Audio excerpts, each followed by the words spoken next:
Hello everyone, आज हम discuss करने वाले हैं टेस्ट नंबर 7 के सॉल्यूशंस के बारे में। तो as you can see this is test number 7। I hope आप लोगों ने एग्जाम को अच्छी तरह से दिया होगा एंड सब क्वेश्चंस को होपफुली अच्छी तरह से सॉल्व किया होगा। तो अभी हम देखेंगे वन बाय वन हर एक क्वेश्चन का सॉल्यूशन। तो जो पहला क्वेश्चन है वो हमारा न्यूक्लियर का क्वेश्चन है। तो यहाँ पे आपको बोला गया है कि द न्यूक्लियस ऑफ किसका, एल्यूमिनियम का दिया हुआ है, has a nuclear radius of 3.6 fermi metre, और इसको फेम्टोमीटर भी बोलते हैं, फर्मी भी बोलते हैं इसको। और बोला है कि देन टेलुरियम जिसका एटॉमिक मास है 125 would have its radius approximately कितना होगा। तो इसमें जो एटॉमिक रेडियस का रेडियस और एटॉमिक मास का जो रिलेशन होता है वही वाला फॉर्मूला डायरेक्टली अप्लाई कर दो। हमें पता है कि जो एटॉमिक रेडियस होता है वो होता है प्रोपोर्शनल टू एटॉमिक मास का पावर 1/3। तो यहाँ से आपको दो एलिमेंट दिया हुआ है, एक का आपको रेडियस पता है, दूसरे का निकालना है। तो वही फॉर्मूला लग जाएगा R1/R2 that is equal to A1/A2 का पावर 1/3। तो R1 हमें दिया हुआ है कितना, 3.6, बस वैल्यू सब्स्टिट्यूट कर दो, काम हो गया। इधर आ गया, R2 को R ही मान लेते हैं जो हमें निकालना है। A1 पहले वाले का एटॉमिक मास कितना है 27, दूसरे वाले का कितना है 125, क्योंकि क्वेश्चन में हमें किसका दिया हुआ है, एल्यूमिनियम का हमें रेडियस दिया हुआ है। तो ये आएगा पावर 1/3। और हमें पता है कि दोनों नंबर जो है, दोनों जो वैल्यू है 27 और 125 वो किसी नंबर का क्यूब है। 27 जो है वो 3 का क्यूब है, इसीलिए इधर क्यूब रूट लोगे तो 3 आ जाएगा और इधर आ जाएगा आपका 5। तो इसको जब सिंप्लीफाई करने जाओगे 3 से काटेंगे तो ये बनेगा 1.2 एंड 12 5 होता है 60, यानी कि ये बन जाएगा 6 FM, यानी कि ऑप्शन नंबर डी हो जाएगा हमारा यहाँ पे right answer. Okay, next question number 2 की तरफ चलते हैं। 2 में हमें दिया हुआ है statement, it is regarding ray optics. तो पहला वाला स्टेटमेंट कह रहा है कि when the light passes through a prism, prism के थ्रू जब लाइट पास होता है, the red light bends lesser than the yellow and violet, यानी कि यहाँ पे डिस्पर्शन ऑफ लाइट का कॉन्सेप्ट हमें देखना होगा कि जब प्रिज्म से लाइट रे पास होता है तो व्हाइट लाइट, बेसिकली जब हम व्हाइट लाइट की बात करते हैं, व्हाइट लाइट जब पास होता है तो वो क्या होता है, वो ऐसे अलग अलग लाइट रेस में टूट जाता है। और हमें देखने को मिलता है कि जिसका वेवलेंथ सबसे कम होता है, जो कि होता है वायलेट, वो सबसे ज़्यादा बेंड होता है, और जिसका वेवलेंथ सबसे मैक्सिमम होता है दैट इज रेड, वो सबसे कम बेंड होता है। इसलिए यहाँ से हम लिखते हैं VIBGYOR, ऐसे विवग्योर बनता है वो। तो यहाँ पे बोला है कि red light bends less, red light जो है वो कम बेंड होता है, हाँ correct. Then yellow and violet, obviously सही बात है, क्योंकि येलो जो है कंपेयर टू रेड ज़्यादा बेंड हो रहा है, और वायलेट जो है वो सबसे ज़्यादा बेंड होता है। तो यानी कि पहला वाला स्टेटमेंट तो हमारा करेक्ट हो जाएगा।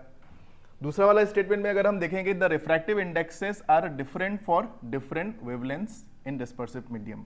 तो जब आप यहाँ पे डिस्पर्शन ऑफ लाइट के बारे में पढ़ते हो तो हमें एक चीज़ के बारे में पता चलता है कि जनरली जब रिफ्रैक्शन के बारे में पढ़ते हैं, हम अलग अलग कलर के लाइट रे को लेकर नहीं पढ़ते। तो स्टार्टिंग में जब हम रिफ्रैक्शन को पढ़ते हैं, हम ये देखते हैं कि अगर हमारे पास कोई दो अलग अलग मीडियम है, वहाँ से लाइट रे अगर आता है एक पर्टिकुलर मीडियम से, तो डिपेंडिंग अपॉन कौन सा डेंस है या फिर कौन सा रेयरर है, लाइट रे जो है वो क्या होता है, ऐसे बेंड हो जाता है। बट जब हम अलग अलग कलर की बात करते हैं, तो यहाँ पे अगर मैं वायलेट कलर को लेता हूँ और इसी मीडियम में सेम टाइप का ही मीडियम का डिफरेंस मान लो, ये एयर है, ये वाटर है, यहाँ पे एयर है, यहाँ पे वाटर है। तो सिमिलर वे में अगर मैं कहता हूँ कि यहाँ पे वायलेट ले ले, यहाँ पे मैंने मान लो येलो ले लिया सपोज, तो अगर मैं येलो लाइट को यहाँ से इंसिडेंट कराता हूँ, तो जो बेंडिंग हो रहा है, बेंडिंग एंगल यहाँ पे अलग अलग आपको देखने को मिलेगा, क्योंकि डिपेंडिंग अपॉन द कलर, ये जो कलर होता है डिपेंडिंग अपॉन द कलर, अलग अलग कलर का अपना अलग अलग रिफ्रैक्टिव इंडेक्स होता है। इसीलिए दूसरा वाला स्टेटमेंट भी हमारा करेक्ट हो जाएगा, यानी कि बोथ 1 and 2 आर ट्रू। तो ऑप्शन नंबर ए यहाँ पे राइट आंसर हो जाएगा। नेक्स्ट आगे बढ़ते हैं, क्वेश्चन नंबर 3 की तरफ चलते हैं। क्वेश्चन नंबर 3 में हमें बोला गया है कि एक सिंपल पेंडुलम है जो सिंपल हार्मोनिक मोशन परफॉर्म करता है अबाउट x = 0, ओरिजिन के अबाउट वो सिंपल हार्मोनिक मोशन परफॉर्म करता है विद एन एम्पलीट्यूड a। इसका एम्पलीट्यूड जो है वो स्मॉल a दिया है, and time period t, time period capital T हम उसको बोलते हैं, वो t ही दिया हुआ है। The speed of the pendulum at x = a, जब उसका पोजिशन x/a हो, सॉरी जब उसका पोजिशन a/2 होगा, the speed of the pendulum at x = a/2 will be, यानी कि x = a/2 पे उसका स्पीड कितना होगा वो हमें यहाँ पे पता करना है। तो जो ऑसिलेशन वाले केस में हमारे पास वेलोसिटी का फॉर्मूला होता है, उसको हम लोग लिखते हैं v = omega into √a² - x²। तो यहाँ से हमें v निकालना है, ओमेगा हमें दिया नहीं, लेकिन ओमेगा की जगह पे यहाँ पे टाइम पीरियड दिया है। अब बोलोगे ओमेगा को टाइम पीरियड कैसे लिखेंगे, क्योंकि ओमेगा क्या होता है, omega is nothing but 2π/t। यहाँ पे आ जाएगा ए स्क्वायर, एम्पलीट्यूड मतलब स्मॉल ए बोला गया है, स्मॉल ए का स्क्वायर, और किस पोजीशन में निकालना है, a/2, तो a/2 को यहाँ पे x की जगह पे सब्स्टिट्यूट कर दो, बस इसको सिंप्लीफाई कर दो, काम हो गया। तो ये आ जाएगा 2π/t, ये आ जाएगा 4a² माइनस a² यानी कि 3a² / 4 का रूट। तो यहाँ पे क्लियरली दिख रहा है कि 4 जब बाहर आ जाएगा ये √4 और 2 कैंसिल हो जाएगा, और ऊपर बचेगा √3 पाई ए के साथ रूट काट देंगे और इधर बचेगा t, तो √3 pi a divided by t, option number c हो गया हमारा यहाँ पे राइट आंसर। आगे बढ़ते हैं, नेक्स्ट क्वेश्चन ड्यूअल नेचर का क्वेश्चन है। देखो यहाँ पे हमें बोला गया है कि यहाँ पे ग्राफ दिया है आपको, फोटो इलेक्ट्रिक करंट का कॉन्सेप्ट का ग्राफ है, स्टॉपिंग पोटेंशियल सब कुछ यहाँ पे मेंशन है, मतलब हमें ग्राफ को देख के उसका आइडिया लगाना होगा। तो अगर आप डायग्राम को ध्यान से पढ़ोगे तो आपको 3 केसेस दिया हुआ है, 3 केसेस के हिसाब से आपको इंटेंसिटी ऑफ लाइट और फ्रीक्वेंसी का कौन सा रिलेशन वैलिड है वो आपको यहाँ पे पता करना है। तो अगर आप ध्यान दोगे इस पॉइंट पे देखते हैं, स्टॉपिंग पोटेंशियल से पहले टारगेट करते हैं। अगर स्टॉपिंग पोटेंशियल देखोगे तो 1 और 2 का स्टॉपिंग पोटेंशियल जो है वो सेम है, 1 और 2 का स्टॉपिंग पोटेंशियल जो है वो सेम है। ये 0 मतलब स्टॉपिंग पोटेंशियल को हम V0 लिखते हैं, ठीक है। I hope sound and all are correct, fine, हाँ ठीक है, चलो ओके। तो यहाँ पे दोनों का स्टॉपिंग पोटेंशियल सेम होगा, यानी कि 1 और 2 का स्टॉपिंग पोटेंशियल सेम है, लेकिन यहाँ पे इस पॉइंट पे और इस पॉइंट पे अगर देखोगे तो 2 और 1 का तो स्टॉपिंग पोटेंशियल सेम हो जाएगा, लेकिन 3 का जो स्टॉपिंग पोटेंशियल है वो सेम नहीं होगा, ठीक है। फिर दूसरा केस 3 और 1 का जो सैचुरेशन करंट है वो सेम है, लेकिन 3 और 2 का सैचुरेशन करंट जो है वो सेम है, लेकिन 1 और 2 का सैचुरेशन करंट अलग अलग है। तो अगर खाली आप 1 और 2 पे फोकस करोगे तो इन दोनों का जो डिफरेंस आता है, अलग अलग सैचुरेशन करंट आता है, वो किस वजह से आता है, जब इंटेंसिटी दोनों का इक्वल नहीं होता है, यानी कि 1 और 2 का इंटेंसिटी जो है वो इक्वल नहीं होगा। तो 1 और 2 का इंटेंसिटी नॉट इक्वल एक ही ऑप्शन में दिख रहा है, यहाँ पे तो इक्वल हम नहीं कह सकते, 1 3 का तो पॉसिबल ही नहीं है, यहाँ पे भी पॉसिबल नहीं है, तो ऑप्शन नंबर सी ही हमारे साथ करेक्ट बैठ रहा है। और अगर आप बोलोगे कि ये भी नहीं है, ये न्यू है, ध्यान रखना ये न्यू है, जिसको कभी कभार हम अपने अंडरस्टैंडिंग के लिए एफ भी लिखते हैं, तो ये भी नहीं, वेलोसिटी नहीं है, फ्रीक्वेंसी न्यू बता रहा है। तो यहाँ पे आपको V1 और V2 को अगर V1 और V2 को अगर एक साथ देखोगे तो यहाँ पे आपको पता होगा कि जब स्टॉपिंग पोटेंशियल इक्वल होता है तो उस केस का मतलब होता है फ्रीक्वेंसी भी दोनों के लिए क्या हो जाएगा, सेम हो जाएगा। तो ये प्रॉपर्टी आपको ध्यान रखना है, क्योंकि यहाँ से आपको क्वेश्चंस देखने को मिल सकता है। इंटेंसिटी ऑफ लाइट के वेरिएशन की वजह से किस तरह का ग्राफ का शेप बनेगा अगर दो केसेस को कंपेयर करना होता है, और अगर इंटेंसिटी फ्रीक्वेंसी वेरी करता है तो फ्रीक्वेंसी वेरी करने पे क्या क्या आपको चेंजेस देखने को मिलेगा। तो यहाँ पे इस वाले केस में आपको देखने को मिलेगा अलग अलग फ्रीक्वेंसी, और इन दोनों के केस में 2 और 1 के केस में आपको देखने को मिलेगा सेम फ्रीक्वेंसी, ये आपको यहाँ पे ध्यान रखना है। और 3 और 2 के केस में क्या सेम हो जाएगा, 3 और 2 के केस में आपका इंटेंसिटी सेम होगा, क्योंकि इंटेंसिटी वेरी करने से सैचुरेशन करंट जो है हमारा वेरी होता है। तो ये छोटा छोटा सा पॉइंट आपको यहाँ पे ध्यान रखना है, तो इसका ऑप्शन नंबर सी हमारा राइट आंसर हो जाएगा। नेक्स्ट आते हैं, ये हमारा आ गया किसका क्वेश्चन, ये आ गया हमारा इलेक्ट्रोमैग्नेटिक इंडक्शन का क्वेश्चन। तो आपको बोला गया है कि एक 12 वोल्ट का बैटरी है, उसको 6 ओम के रेजिस्टेंस के साथ कनेक्ट किया है through a switch. It drives a constant current in the circuit, the switch is open in 1 millisecond. ये ms मतलब 1 मिलीसेकंड है, ध्यान रखना, इसको लिखेंगे हम लोग, सॉरी 1 ms मतलब 10⁻³ सेकेंड हो जाएगा। The EMF induced across the coil is 20 volt. EMF हमें दिया हुआ है 20 वोल्ट। हमें पता करना है इंडक्टेंस ऑफ द कॉइल, यानी कि हमें यहां से कैपिटल L का वैल्यू कितना है वो निकालना है। तो अगर आप EMF और इंडक्टेंस का रिलेशन देखोगे तो हमें इसका फॉर्मूला पता है, EMF को हम लिखते हैं -L di/dt लिखते हैं, ठीक।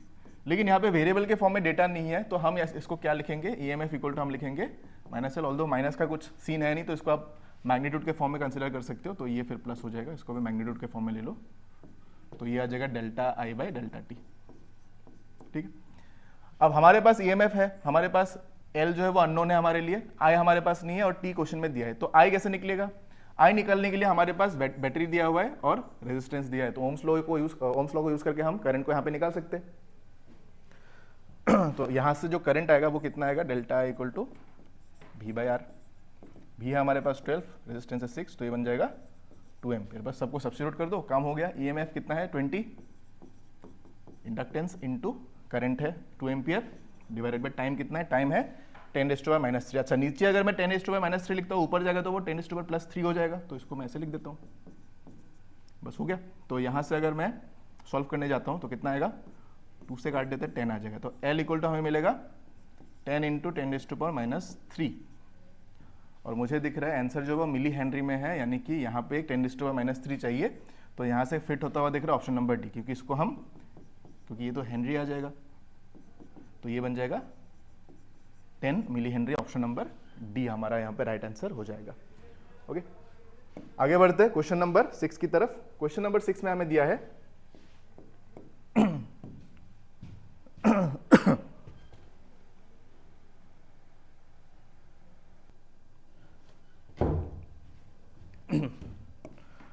ओके, क्वेश्चन नंबर 6 में अगर आप ध्यान दोगे क्या दिया क्वेश्चन नंबर 6 में, यहाँ पे बोला है कि a body moves in with a constant speed along a circle, circular motion की बात हो रही है यहाँ पे। तो हमें बोला है कि इट्स वेलोसिटी रिमेन्स कांस्टेंट। क्या इसका वेलोसिटी कांस्टेंट होता है? नहीं, हर एक इंस्टेंट पे इसका वेलोसिटी का डायरेक्शन अलग अलग होता है, और because of the change in direction velocity is not going to be same, तो ये तो गलत हो गया। No force acts on it.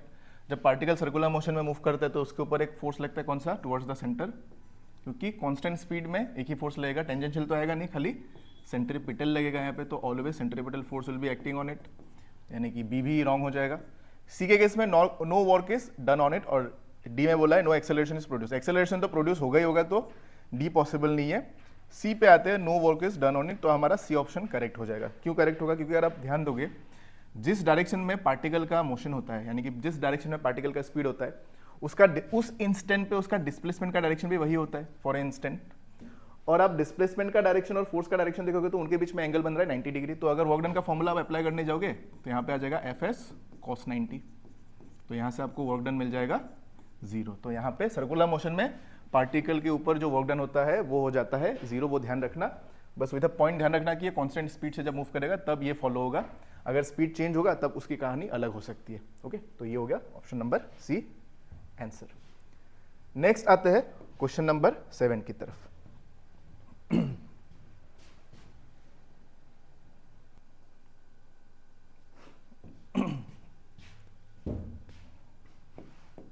Okay, अगला क्वेश्चन में आते हैं। अगला क्वेश्चन में क्या दिया है? अगला क्वेश्चन में हमें ये दिया हाइड्रोजन एटम, यानी कि एटॉम्स का क्वेश्चन लग रहा है। यहाँ पे बोला है कि r v e be the radius of the orbit, speed and electron and total energy, यानी कि आर का मतलब हो गया रेडियस, वी का मतलब हो गया स्पीड, और ई का मतलब हो गया total energy of electron respectively of hydrogen in a hydrogen atom.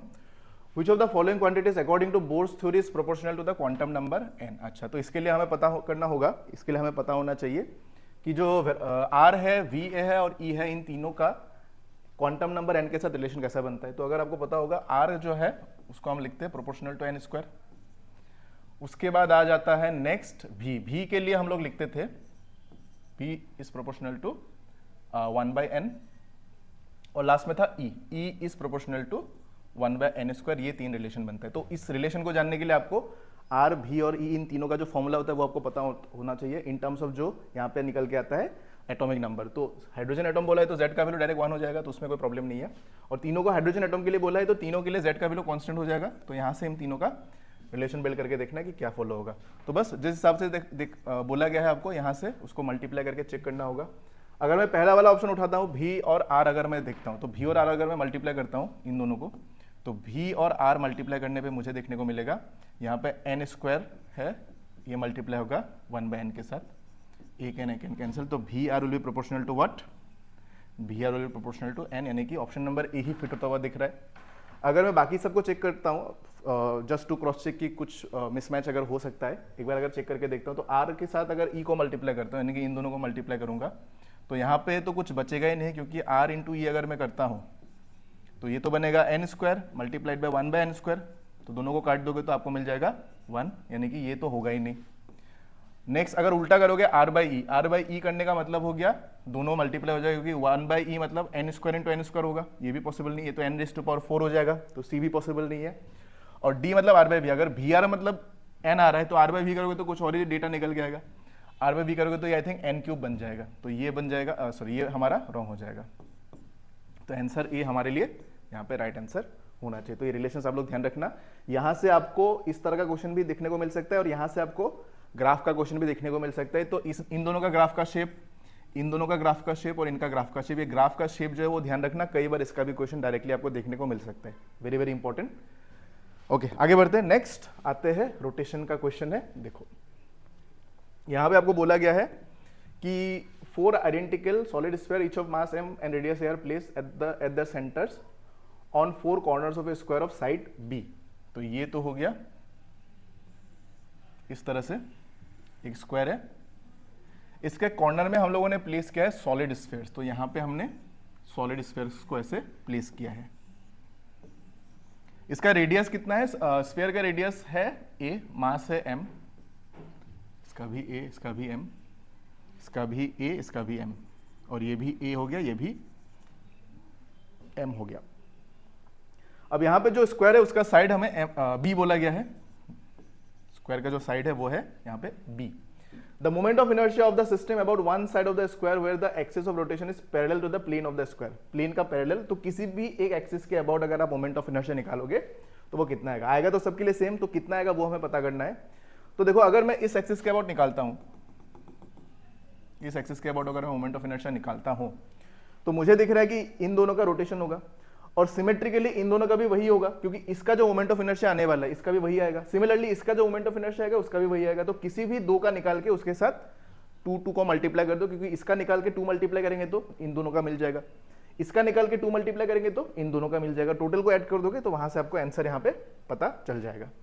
तो इसका अगर मोमेंट ऑफ इनर्शिया देखोगे तो ये अपने एक्सिस पे मूव कर रहा है। कौन सा स्फीयर है? सॉलिड स्फीयर है। तो सॉलिड स्फीयर के लिए आ जाएगा 2/5 m इंटू आर स्क्वायर। ये होता है सॉलिड के लिए, अपने एक्सिस पे घूम रहा है। लेकिन दो है, दोनों आइडेंटिकल है तो इसके साथ एक 2 को मल्टीप्लाई कर देंगे, फिर आएगा प्लस। इसके लिए देखते हैं अब यहाँ पे फॉलो होगा पैरेलल एक्सिस थ्योरम। इसका यहां से डिस्टेंस कितना है? एक्सिस ऑफ रोटेशन से यहां तक का डिस्टेंस, और इसका अपना, ये भी सॉलिड स्फीयर है तो इसके लिए तो हो जाएगा 2/5 mr स्क्वायर और r की जगह पे a है, प्लस क्योंकि हम लिखते हैं moment of inertia about the centre of mass plus m into D square. m into D square मतलब इसका मास कितना है? इसका मास है m, और एक्सिस ऑफ रोटेशन से ये डिस्टेंस कितना है? b, तो इधर आ जाएगा b स्क्वायर। और ये सेम फॉर्मूला हम इसके लिए भी लिखेंगे, इसलिए क्या करेंगे? इसके साथ एक 2 को मल्टीप्लाई कर देंगे, तो ये पूरे सिस्टम का हमें यहां से मिल गया। तो इसको मैं लिख सकता हूं 4/5 ma स्क्वायर प्लस ये आ जाएगा 4/5 ma स्क्वायर, इन दोनों को मल्टीप्लाई करेंगे तो ये बन जाएगा 2mb स्क्वायर। अब अगर मैं इन दोनों को मल्टीप्लाई ऐड कर देता हूं तो यहां से हमें मिलेगा 8/5 ma square plus 2mb square. 8/5 ma square plus 2mb square, option number c हमारा यहाँ पे राइट आंसर हो जाएगा। तो बस यही करना था मेनली आपको यहाँ पे। ओके, आगे बढ़ते हैं, नेक्स्ट क्वेश्चन नंबर 9 की तरफ चलते। क्वेश्चन नंबर 9 में हमें बताया गया है कि bus is moving with speed of 10 metre पर second on a straight road, scooter is wishes to overtake the bus in 100 second. if the bus is at a distance of 1 kilometer from the scooterist, यानी कि बस यहाँ पे है, scooter यहाँ पे है, दोनों के बीच का डिस्टेंस है 1 किलोमीटर। रिलेटिव लगा देंगे, काम हो जाएगा। बस जो है वो इधर मूव कर रहा है 10 मीटर पर सेकंड की स्पीड से। तो हमें पता करना है कि स्कूटरिस्ट का स्पीड कितना होगा सच दैट ये इसको कितना टाइम में क्रॉस करेगा? 100 सेकंड में ये उसको क्रॉस कर लेगा। तो इस तरह का जब भी क्वेश्चन आता है क्या करना है? सिंपल सा एक केस है कि यहाँ पे अगर स्कूटरिस्ट को बस को ओवरटेक करना होगा तो एक चीज तो क्लियर है कि स्कूटरिस्ट का जो स्पीड है वो बस से ज्यादा ही होना होगा, यानी कि 10 से ज्यादा होगा। तो पहले तो देखते हैं 10 से ज्यादा कितना ऑप्शन है? 3 ऑप्शन है, तो ये तो पॉसिबल नहीं, तीनों में से एक यहाँ पे होना चाहिए। अब इसका जो स्पीड इससे ज्यादा होगा, कितना ज्यादा होगा वो अगर हम देखते हैं तो यहाँ से इसको हम ऐसे लिखते हैं कि यहाँ पे डायरेक्टली आप एस रिलेटिव इक्वल टू भी रिलेटिव इंटू टी लगा दो, भी relative into T. S relative दोनों के बीच का डिस्टेंस कितना है? 1 किलोमीटर, इसको 1000 मीटर लिख सकते हैं हम लोग। रिलेटिव वेलोसिटी कितना होगा? रिलेटिव वेलोसिटी हमें दिख रहा है, ये बन जाएगा v-10 इंटू टाइम कितना है? 100 सेकंड। बस इसको डायरेक्टली लगा दोगे ना, इस तरह का क्वेश्चन का आंसर एक ही बार में आ जाता है। काफी बार टाइम निकालने को बोल देता है, काफी बार डिस्टेंस भी निकालने को बोल देता है। तो डिपेंडिंग अपॉन क्या आपको बोला है, डायरेक्टली इस फॉर्मूले को यूज करके आप उसको सॉल्व कर सकते हो। तो ये कैंसिल, ये भी कैंसिल, तो यहाँ से आपको मिलेगा v इक्वल टू 20 मीटर पर सेकेंड। क्या इसका आंसर 20 है? एक बार मैं चेक कर लेता हूँ, क्या 9 का आंसर डी है? हाँ बिल्कुल, 9 का आंसर डी है। चलो इसको मैं रख ही लेता हूँ साथ में। 9 का आंसर डी हो गया। आगे बढ़ते हैं, नेक्स्ट क्वेश्चन नंबर 10 की तरफ चलते हैं। 10 में हमें बोला गया है कि 2 projectiles are projected at 30 degree and 60 degree with the horizontal with same speed, ratio of maximum height attain by the 2 projectile कितना कितना होगा? तो हाइट का फॉर्मूला हमें पता है, हाइट होता है v sin थीटा का whole square divided by 2g, या फिर हम इसको u square sin square theta by 2g भी लिखते हैं, एक ही बात है।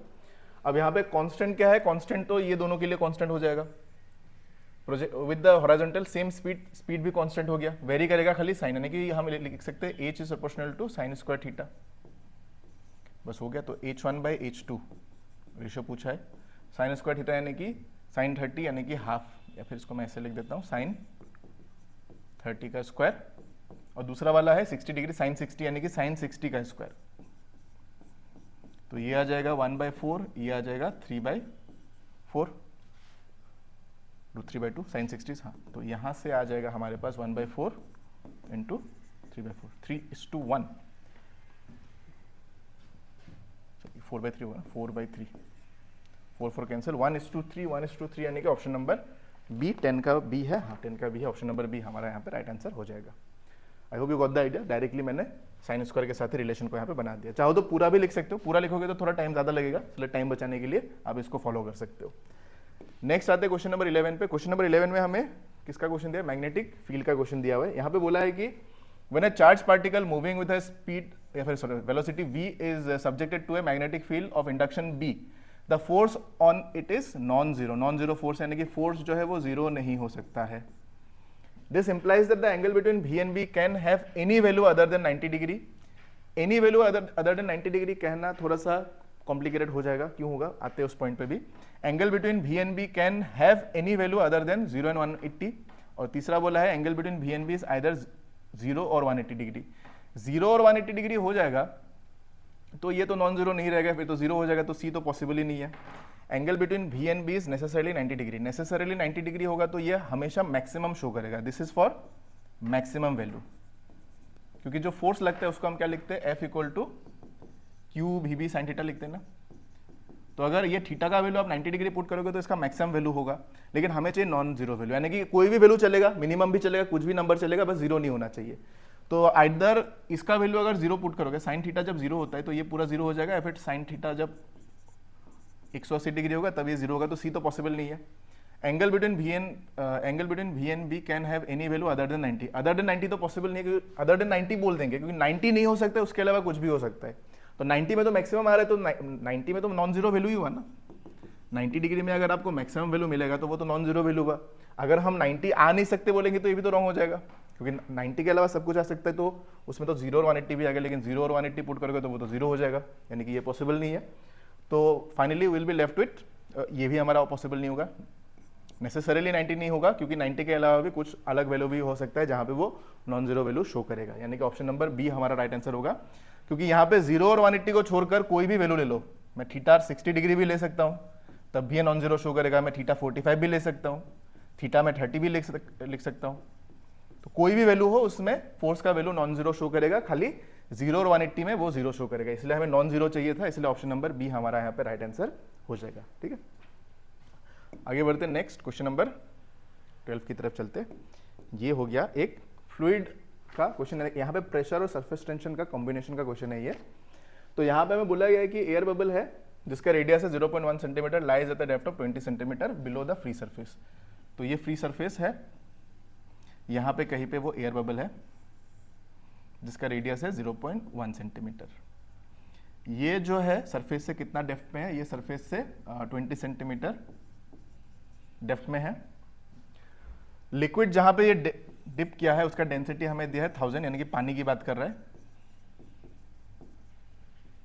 If the pressure inside the bubble is this much, यानी कि डेल्टा पी का वैल्यू हमें दिया है, प्रेशर डिफरेंस बोला है ना, ग्रेटर देन द, हाँ डेल्टा पी का वैल्यू हमें दिया है, delta p is 2100 newton per metre square.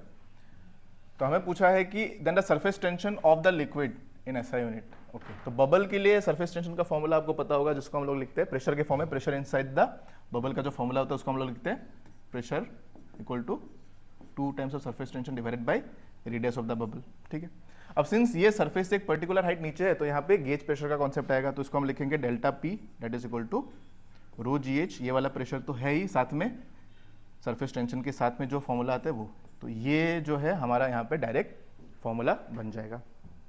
I think सब कुछ दिया ही हुआ है, रो जी एच भी हाइट हमें दिया है, रो जी हमें पता ही है, डेल्टा बी भी दिया है, तो सबको सब्स्टिट्यूट करके सॉल्व करो, हमें निकालना है सरफेस टेंशन, यानी कि यहाँ से आपको टी मिल जाएगा। तो डेल्टा पी है 2100, रो इज 1000, जी इज 10, हाइट है 20 सेंटीमीटर, 20 को मैं 20/10 लिख सकता हूँ, SI में लिखना है क्योंकि हमारा जो आंसर है वो हमें SI यूनिट में चाहिए। तो 20/100 प्लस 2 इंटू सर्फेस टेंशन नहीं पता वही निकालना है, और रेडियस है 0.1। 0.1 को हम लोग 1 सेंटीमीटर होता तो हम उसको 1/100 लिख सकते थे, 0.1 है तो उसको हमें लिखना होगा 1/1000। तो उसको हम लिखेंगे 1/1000 यानी कि 1000 तो इधर ही आ जाएगा, तो इसको मैं डायरेक्टली लिख देता हूँ 2 इंटू टी इंटू 1000। तो ऐसे लिखने का बेनिफिट है कि काटने में थोड़ा आसानी होता है। तो यहाँ से ये कैंसिल 2 0 के साथ, तो इधर बनेगा 2000, 2100 से 2000 जाएगा तो इधर बचेगा 100, और इधर बचेगा हमारे पास 2000 इंटू टी, तो 1 2 1 2 1/20। टेंशन है 1/20, 1/20 का मतलब है 0.05। ऑप्शन नंबर डी हमारा यहाँ पे राइट आंसर हो जाएगा। ओके, आगे बढ़ते हैं नेक्स्ट क्वेश्चन की तरफ। नेक्स्ट क्वेश्चन है सिग्निफिकेंट फिगर का। अब यहाँ से अगर आप ध्यान दोगे, अगर कॉन्सेप्ट आपको पता है तो इसको सॉल्व करने की जरूरत ही नहीं है। आपको लगेगा ये यार ऐसा कॉम्प्लिकेटेड क्वेश्चन सॉल्व करने जाएंगे या 3-4 क्वेश्चन का टाइम खा जाएगा ये, तो ऐसा कुछ भी नहीं करना है। अगर आपको कॉन्सेप्ट पता है, यहाँ पे दिख रहा है सिग्निफिकेंट फिगर के हिसाब से हमें आंसर को लिखना है। यहाँ पे सबसे पहले ध्यान रखना है कि minimum number of significant figure कितना है। यहाँ पे 4 दिख रहा है, यहाँ पे 3 है, यहाँ पे भी 3 है, तो आंसर में कितना आना चाहिए? आंसर में आना चाहिए मिनिमम जो कि है यहाँ पे 3 वाला सिग्निफिकेंट फिगर देखो कितना है, यहाँ पे 5 है, यहाँ पे 6 है, यहाँ पे तो 7 है, यहाँ पे 1 3 है। अब गलती से 0 को सिग्निफिकेंट मत मानना, क्योंकि ट्रेलिंग 0 यहाँ पे नॉन सिग्निफिकेंट होता है, because there is no decimal. Decimal रहता है तो वो सिग्निफिकेंट होता है, विदाउट डेसिमल वो इनसिग्निफिकेंट रहता है। तो ऑप्शन नंबर डी हमारा यहाँ पे डायरेक्ट राइट आंसर हो जाएगा। ऐसे क्वेश्चन को सॉल्व करने की जरूरत नहीं पड़ेगी अगर ये मिला हुआ है। अगर मान लो कि 2 ऑप्शन या फिर 3 ऑप्शन में 3-3 रहता है, हाँ फिर तो आपको सॉल्व करना पड़ेगा। बट इस तरह का क्वेश्चन नहीं देगा। अगर ज़्यादा कैलकुलेटिव टाइप का होता है तो थोड़ा सा सिंपल फॉर्म में कैलकुलेशन आपका बना के दे देगा, क्योंकि एग्जामिनर को भी पता है कि टाइम को कैसे मैनेज करवाना है, तो उस हिसाब से ही क्वेश्चंस को आपका डिजाइन किया जाएगा। ओके, नेक्स्ट आते हैं। यहाँ पे बोला है कि during the transition of electron from state A to C of a Bohr atom, the wavelength of emitted radiation is this much and it becomes this much when the electron jumps from B to C। अच्छा, तो ये वाला case यहाँ पे directly follow हो जाएगा। आपके पास अगर ऐसे 3 एनर्जी लेवल है, ए बी सी बोल दो इसको, तो क्वेश्चन में बोला है कि जब वो ए से सी तक आता है तो एमिट करता है ना, यानी कि हायर से लोअर में आएगा तो वेवलेंथ एमिट करेगा। कितना एमिट कर रहा है? 2000 एंगस्ट्रॉम। इधर 2000 एमिट कर रहा है, और 6000 एमिट करते कब? जब वो बी से सी में आता है। यहाँ पे वो 6000 एमिट कर रहा है। तो हमें पूछा है कि इलेक्ट्रॉन जब ए से बी तक आया होगा तो उसका वेवलेंथ कितना होगा, वो हमें यहाँ पे पता करना है। तो अगर आपको इसका प्रॉपर्टी पता है, एक तो डायरेक्ट फॉर्मूला होता है वेवलेंथ का, और इनकेस अगर उस फॉर्मूले में कंफ्यूजन रहता है, याद रखने में प्रॉब्लम होता है, तो यहाँ पे एक कॉन्सेप्ट डायरेक्टली पकड़ लो आप लोग कि यहाँ पे 3 लेयरिंग है। एक तो ए से सी आना है, दूसरा ए से बी, तीसरा बी से सी। तो जब सबसे लंबा वाला जो है उसको लिखना in terms of energy. Energy of A C होता है दैट इज इक्वल टू इन दोनों के बीच का एनर्जी का सम, यानी कि E A B plus E B C. अब बोलोगे पूछा है वेवलेंथ, आप लिख रहे हो एनर्जी, ये कैसे कनेक्शन बनेगा? देखो, एनर्जी का वेवलेंथ के फॉर्म में जो रिलेशन बनता है वो होता है E equal to H C by lambda, और एच सी तो तीनों के लिए सेम होगा, क्योंकि प्लैंक्स कांस्टेंट और स्पीड ऑफ लाइट तो हमेशा ही कांस्टेंट रहने वाला है, तो तीनों के लिए वो सेम रहेगा। तो हम प्रोपोर्शनलिटी के फॉर्म में लिख सकते हैं E is inversely proportional to lambda. तो यहाँ से ई ए सी के लिए लिख सकते हो 1 बाई लैम्डा ए सी, यहाँ के लिए लिख दो 1 बाई लैम्डा ए बी, और यहाँ के लिए लिख दो 1 बाई लैम्डा बी सी। बस सबको सब्स्टिट्यूट कर दो, आपको आंसर मिल जाएगा। हमें निकालना ये वाला, तो इससे इसको माइनस करेंगे तो लैम्डा ए बी जो लैम्डा ए बी होगा that is equal to A C minus B C. तो 1 बाई ए सी मतलब ए सी के लिए कितना है 2000, माइनस बी सी के लिए कितना है, बी सी के लिए 6000। एलसीएम ले लोगे तो इधर आ जाएगा 6000, इधर आ जाएगा 3 माइनस 1 यानी कि 2। तो 6000 बाई 2 फ्लिप कर देंगे तो आ जाएगा 3000, यानी कि ऑप्शन नंबर ए हमारे यहाँ पे राइट आंसर हो जाएगा। तो अगर ये फॉर्मूला याद है तो कोई प्रॉब्लम नहीं, और अगर इनकेस फॉर्मूला को याद रखने में प्रॉब्लम होता है तो एनर्जी के फॉर्म में याद रख लो। एनर्जी के फॉर्म में A to C that is equal to A B plus B C, बस ऐसे आप लोग इसको याद रख सकते हो। ओके, ये हो गया क्वेश्चन नंबर 14 का सॉल्यूशन।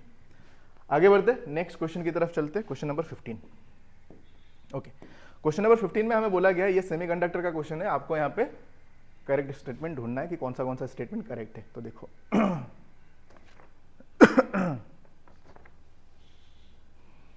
पहला स्टेटमेंट में आपको दिया हुआ है कि the junction area of solar cell is made very narrow compare to the photo diode. तो यहाँ पे जो पहला स्टेटमेंट है वो क्या हो जाएगा, वो हो जाएगा हमारा रॉन्ग, क्योंकि इसको नैरो नहीं बनाया जाता है, ये इसको काफ़ी वाइड बनाया जाता है। इसको नैरो नहीं बनाते, इसको वाइड बनाते हैं फोटो डायोड के कंपैरिजन में। फोटो डायोड के कंपैरिजन में जो सोलर सेल होता है उसका जो जंक्शन एरिया है उसको हम काफ़ी वाइड बनाते हैं। तो ये तो हो गया पहला वाला रॉन्ग। दूसरा वाला बोला कि solar cells are not connected with any external bias. ये करेक्ट है, क्योंकि सोलर सेल के पास खुद का पोटेंशियल डिफरेंस डेवलप करने का प्रोबेबिलिटी उसका चांसेस होता है, मतलब ये खुद का पोटेंशियल डिफरेंस डेवलप कर पाता है, तो इसलिए हम इसको किसी भी एक्सटर्नल बायसेस के साथ कनेक्ट नहीं करते, तो ये भी करेक्ट हो जाएगा। तीसरा हो जाएगा LED is made of highly lightly. Lightly बोला ना, लाइटली तो रॉन्ग हो जाएगा, ये हाईली होता है, यहाँ पे हाईली डोपिंग होता है, तो सी तो रॉन्ग हो जाएगा। चौथा हो जाएगा, क्योंकि बी करेक्ट दिख रहा है, बी कहाँ पे, बी यहाँ पे है और यहाँ पे, यानी कि ये दोनों तो पॉसिबल नहीं है, इन दोनों में से एक होगा। और डी भी रॉन्ग, डी नहीं सॉरी सी रॉन्ग हो गया ना, हाँ सी रॉन्ग हो गया। तो अगर डी करेक्ट हो जाएगा तो ऑप्शन नंबर ए है, डी रॉन्ग हो जाएगा तो ऑप्शन नंबर डी हमारा राइट हो जाएगा। यहाँ पे बोला कि increase of forward current results in continuous increase of LED light intensity. तो ये हमारा जो है एक सेकंड क्वेश्चन स्टेटमेंट में क्या बोला है, the increase of forward current results in continuous increase of LED continuous, हाँ यहाँ पे जो है वो गड़बड़ हो जाएगा, continuous increase of LED light intensity नहीं होता है, क्योंकि इस केस में जो स्टेटमेंट नंबर डी है ना, इसमें पढ़ के लग सकता है कि हाँ ये करेक्ट है, बट थोड़ा सा इसमें मिसमैच है। मिसमैच क्या है कि ये कॉन्टिन्यूअस इंक्रीज, ये कॉन्टिन्यूअस इंक्रीज जो है वो आपको देखने को नहीं मिलता है। वो इनिशियली इंक्रीज होता है, बट एक टाइम बाद कॉन्टिन्यूअसली इंक्रीज होना बंद होता है, बिकॉज जब कॉन्टिन्यूअसली करंट यहाँ से पास होता है तो एलईडी में आपको हीट होता हुआ देखने को मिलता है। फॉर दैट रीजन ये कॉन्टिन्यूअस इंक्रीज में थोड़ा सा डिप देखने को मिलता है, या फिर एक पॉइंट में सेचुरेशन लेवल में भी चला जाता है।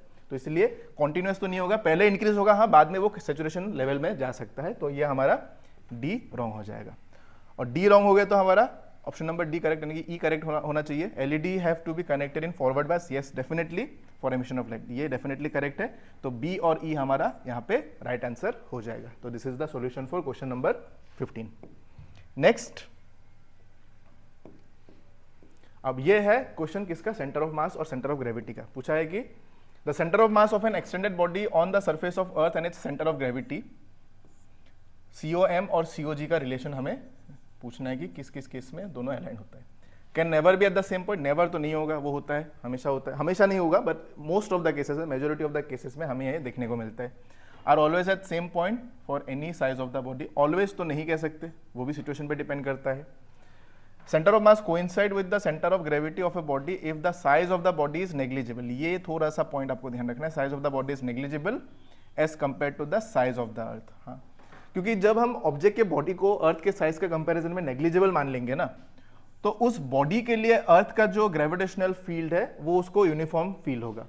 अब ऐसे मान लो कि फॉर एग्जांपल अगर आपके पास एक फुटबॉल है, फुटबॉल का जो ग्रेविटेशनल फील्ड होगा, तो फॉर ए ह्यूमन साइज के कंपैरिजन में उसका जो ग्रेविटेशनल फील्ड होगा वो आपको नॉन यूनिफॉर्म बनता हुआ देखने को मिलेगा, क्योंकि उसका जो ग्रेविटेशनल फील्ड होगा चारों तरफ वो अलग अलग फॉर्म में आप देखोगे तो वो नॉन यूनिफॉर्म आपको फील कराएगा।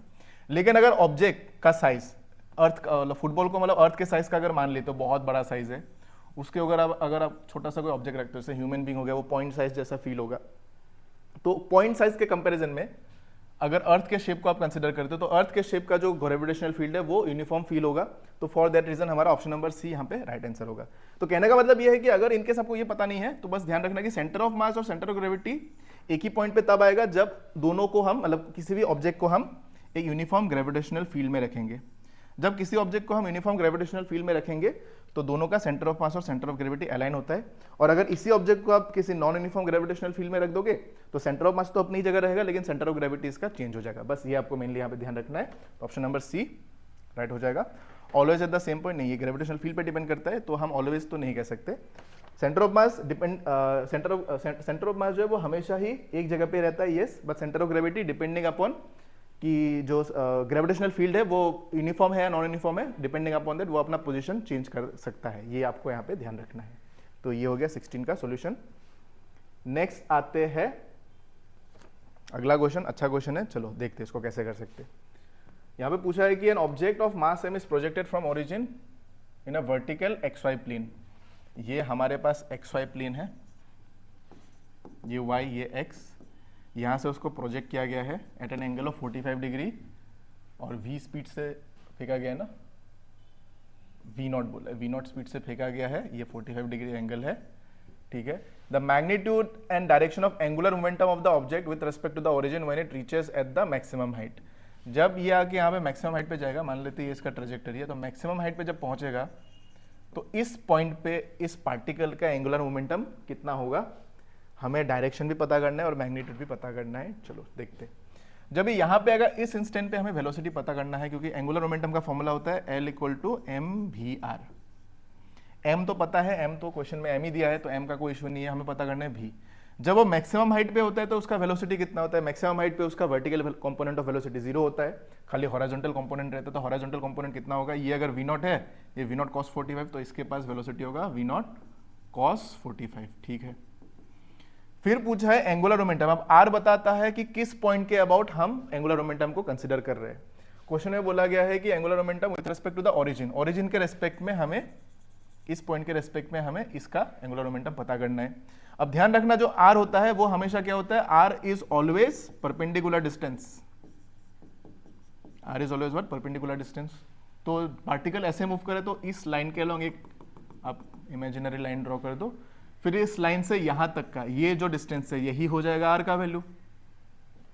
क्योंकि जब पार्टिकल ऐसे मूव कर रहा होता है तो आपको एक चीज पता होगा कि मान लो पार्टिकल ऐसे मूव कर रहा है कोई, यहाँ पे कहीं पे इस पॉइंट के अबाउट हमें उसका एंगुलर मोमेंटम या फिर टॉर्क कुछ भी निकालना हो, तो हम क्या करते हैं, हम यहाँ से कंपोनेंट लेते हैं कि अगर ये L होता है, ये अगर एंगल थीटा होता है तो ये भी थीटा हो जाएगा, तो यहाँ से हम कंपोनेंट लेते हैं। तो ये वाला जो लेंथ होता है ये हमारा परपेंडिकुलर डिस्टेंस हो जाता है, तो ये r की जगह पे आपको ये परपेंडिकुलर लेंथ यानी कि ये यहाँ पे कंसिडर करना होगा। तो आई होप ये आपको पता होगा, इनकेस नहीं पता था तो ये चीज़ आप लोग यहाँ पे ध्यान रखना। तो r जो हो जाएगा यहाँ पे, ये हाइट यही इसका r हो जाएगा, यानी कि मैक्सिमम हाइट निकाल लो इसका, वही हमारा r हो जाएगा यहाँ पे, बस काम हो गया। तो m इंटू भी, भी का मतलब कितना है, v0 cos 45, तो v0 इंटू cos 45 को 1/√2 लिख सकता हूँ, यस। इंटू r का मतलब है h। तो मैक्सिमम हाइट कितना होता है, मैक्सिमम हाइट का फॉर्मूला होता है v sin थीटा का whole square by twice g। तो v sin थीटा यानी कि ये आ जाएगा v sin 45, तो उसको लिखेंगे हम लोग v0 sin 45, ये r का सब्स्टिट्यूट कर रहा हूं मैं, होल स्क्वायर बाई 2g। तो इधर आ जाएगा m v0/√2 v0 square sin 45 यानी कि 1/√2 का होल स्क्वायर हाफ, तो ये बन जाएगा 4, नीचे आ जाएगा 4g, मतलब 2 नीचे आएगा तो 2 2 4 हो जाएगा, तो ये बन जाएगा 4√2, ठीक है, 4√2g m और v क्यूब बन जाएगा ये। तो 4√2 ये दिख रहा है, c और d में से एक होना चाहिए, क्योंकि ये दोनों तो पॉसिबल नहीं है। अब अलोंग पॉजिटिव z होगा कि अलोंग नेगेटिव z होगा, तो उसके लिए यूज कर लो ये right hand thumb rule. X Y plane में पार्टिकल मूव करना चाह रहा है, ऐसे ऐसे जाना चाह रहा है ना, तो थंब जो है वो होगा इनवर्ड, इनवर्ड मतलब हो गया निगेटिव z एक्सिस, यानी कि ऑप्शन नंबर डी हमारा राइट आंसर होगा। पॉजिटिव होता तो बाहर की तरफ आता, बाहर की तरफ जो है वो z प्लस है, अंदर की तरफ z माइनस है, तो option number D is the right answer for this question. Okay, आगे बढ़ते हैं। नेक्स्ट,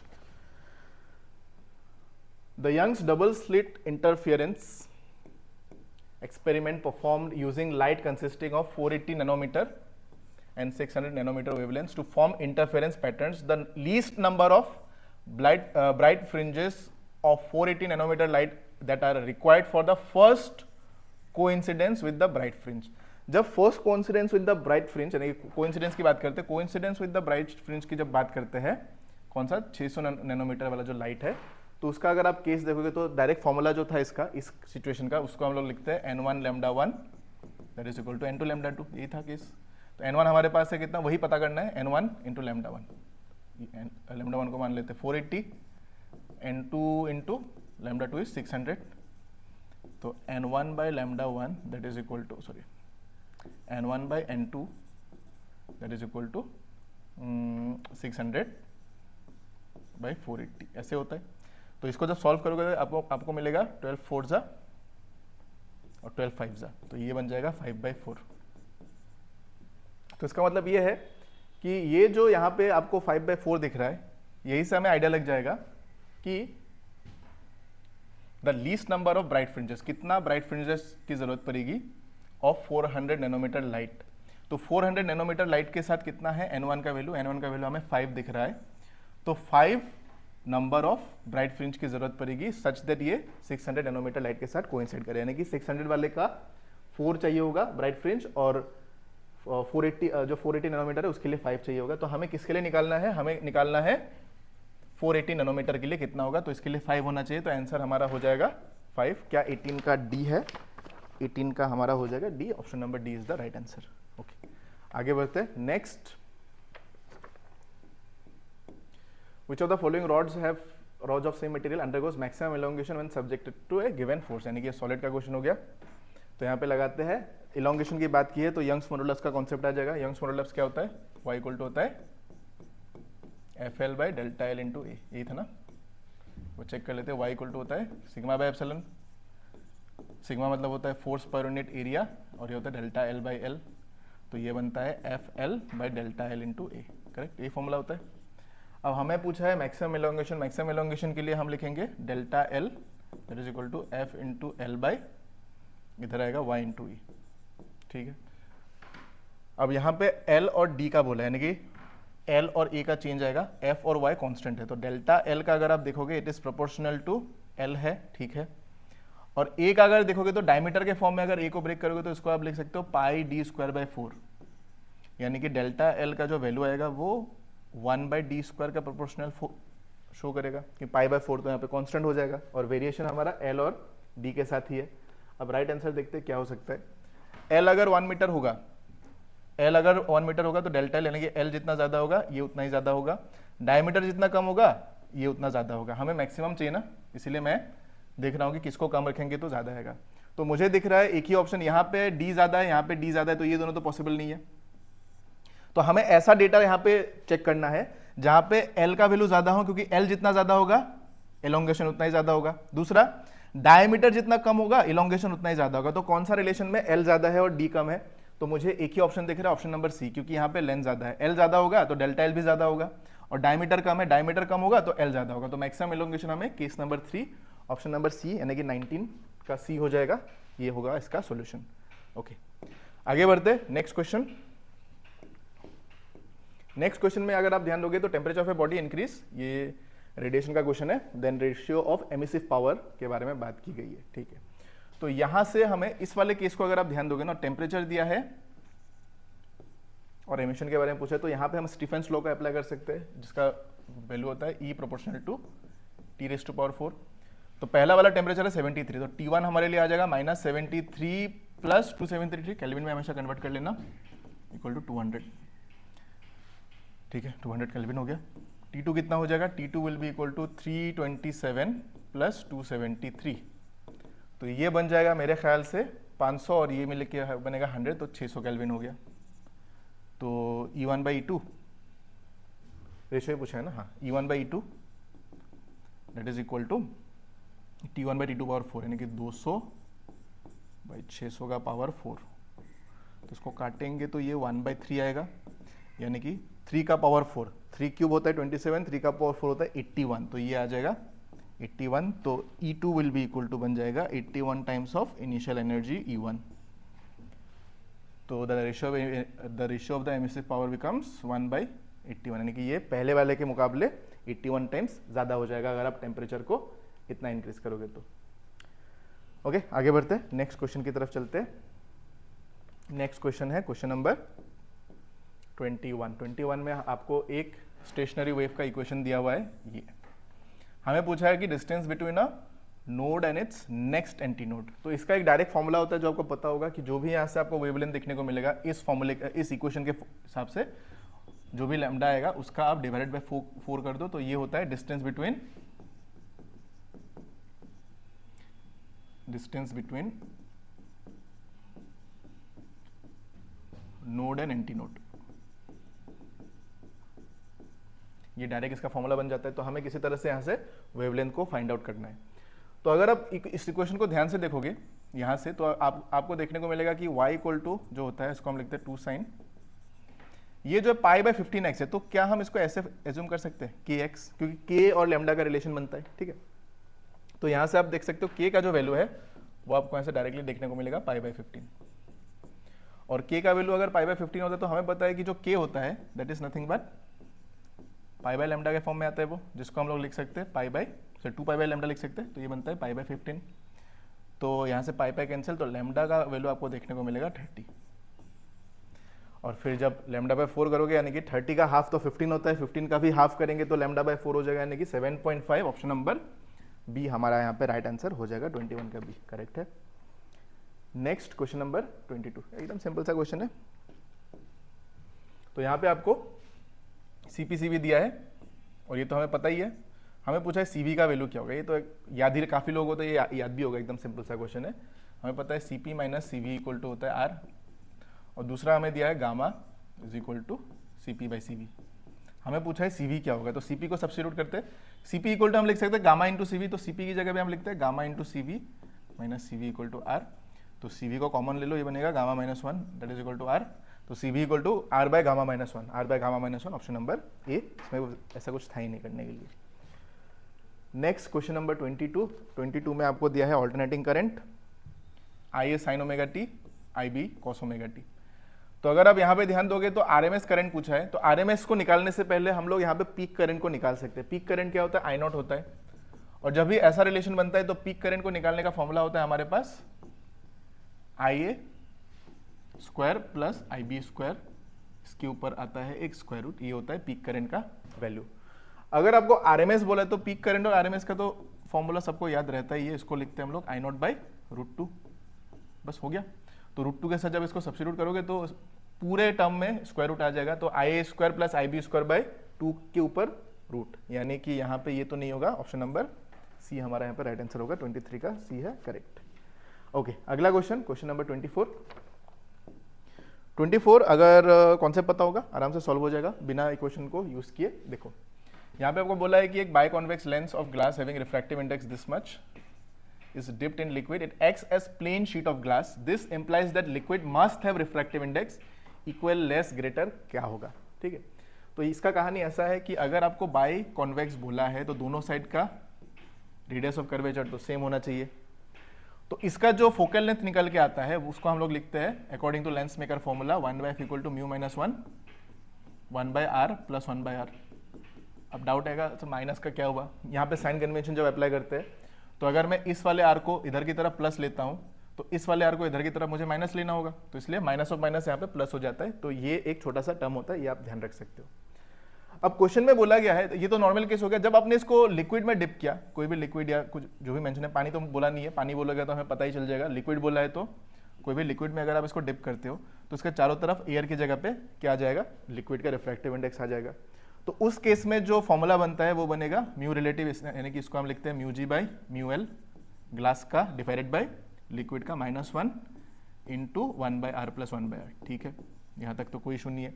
फिर सवाल आएगा कि यहाँ पे बस एक ही वैल्यू दिया है, दूसरा वाला कैसे पता चलेगा कि वो इक्वल होना चाहिए, ग्रेटर होना चाहिए, फिर लेस होना चाहिए।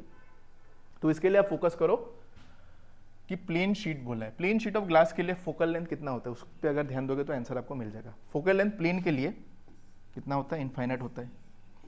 अगर प्लेन के लिए फोकल लेंथ इनफाइनाइट होता है तो यहाँ पे हमने f ना लिखकर 1/f लिखा है, तो कैन वी से जो 1/f होगा उसका वैल्यू 0 होना चाहिए, क्योंकि 1/f का इन्वर्स करेंगे तभी तो वो इन्फिनिटी होगा। तो 1/f का वैल्यू 0, यानी कि इस टर्म का वैल्यू हमें 0 करना है। तो ऐसा क्या सिचुएशन, ऐसा क्या वैल्यू पुट करेंगे कि इसका वैल्यू हमारा 0 हो जाए। अब रेडियस ऑफ कर्वेचर तो ये तो नॉन जीरो है, ये तो 0 हो नहीं सकता, ये तो हमेशा ही नॉन जीरो रहेगा, ये नॉट इक्वल टू हमेशा 0 रहेगा।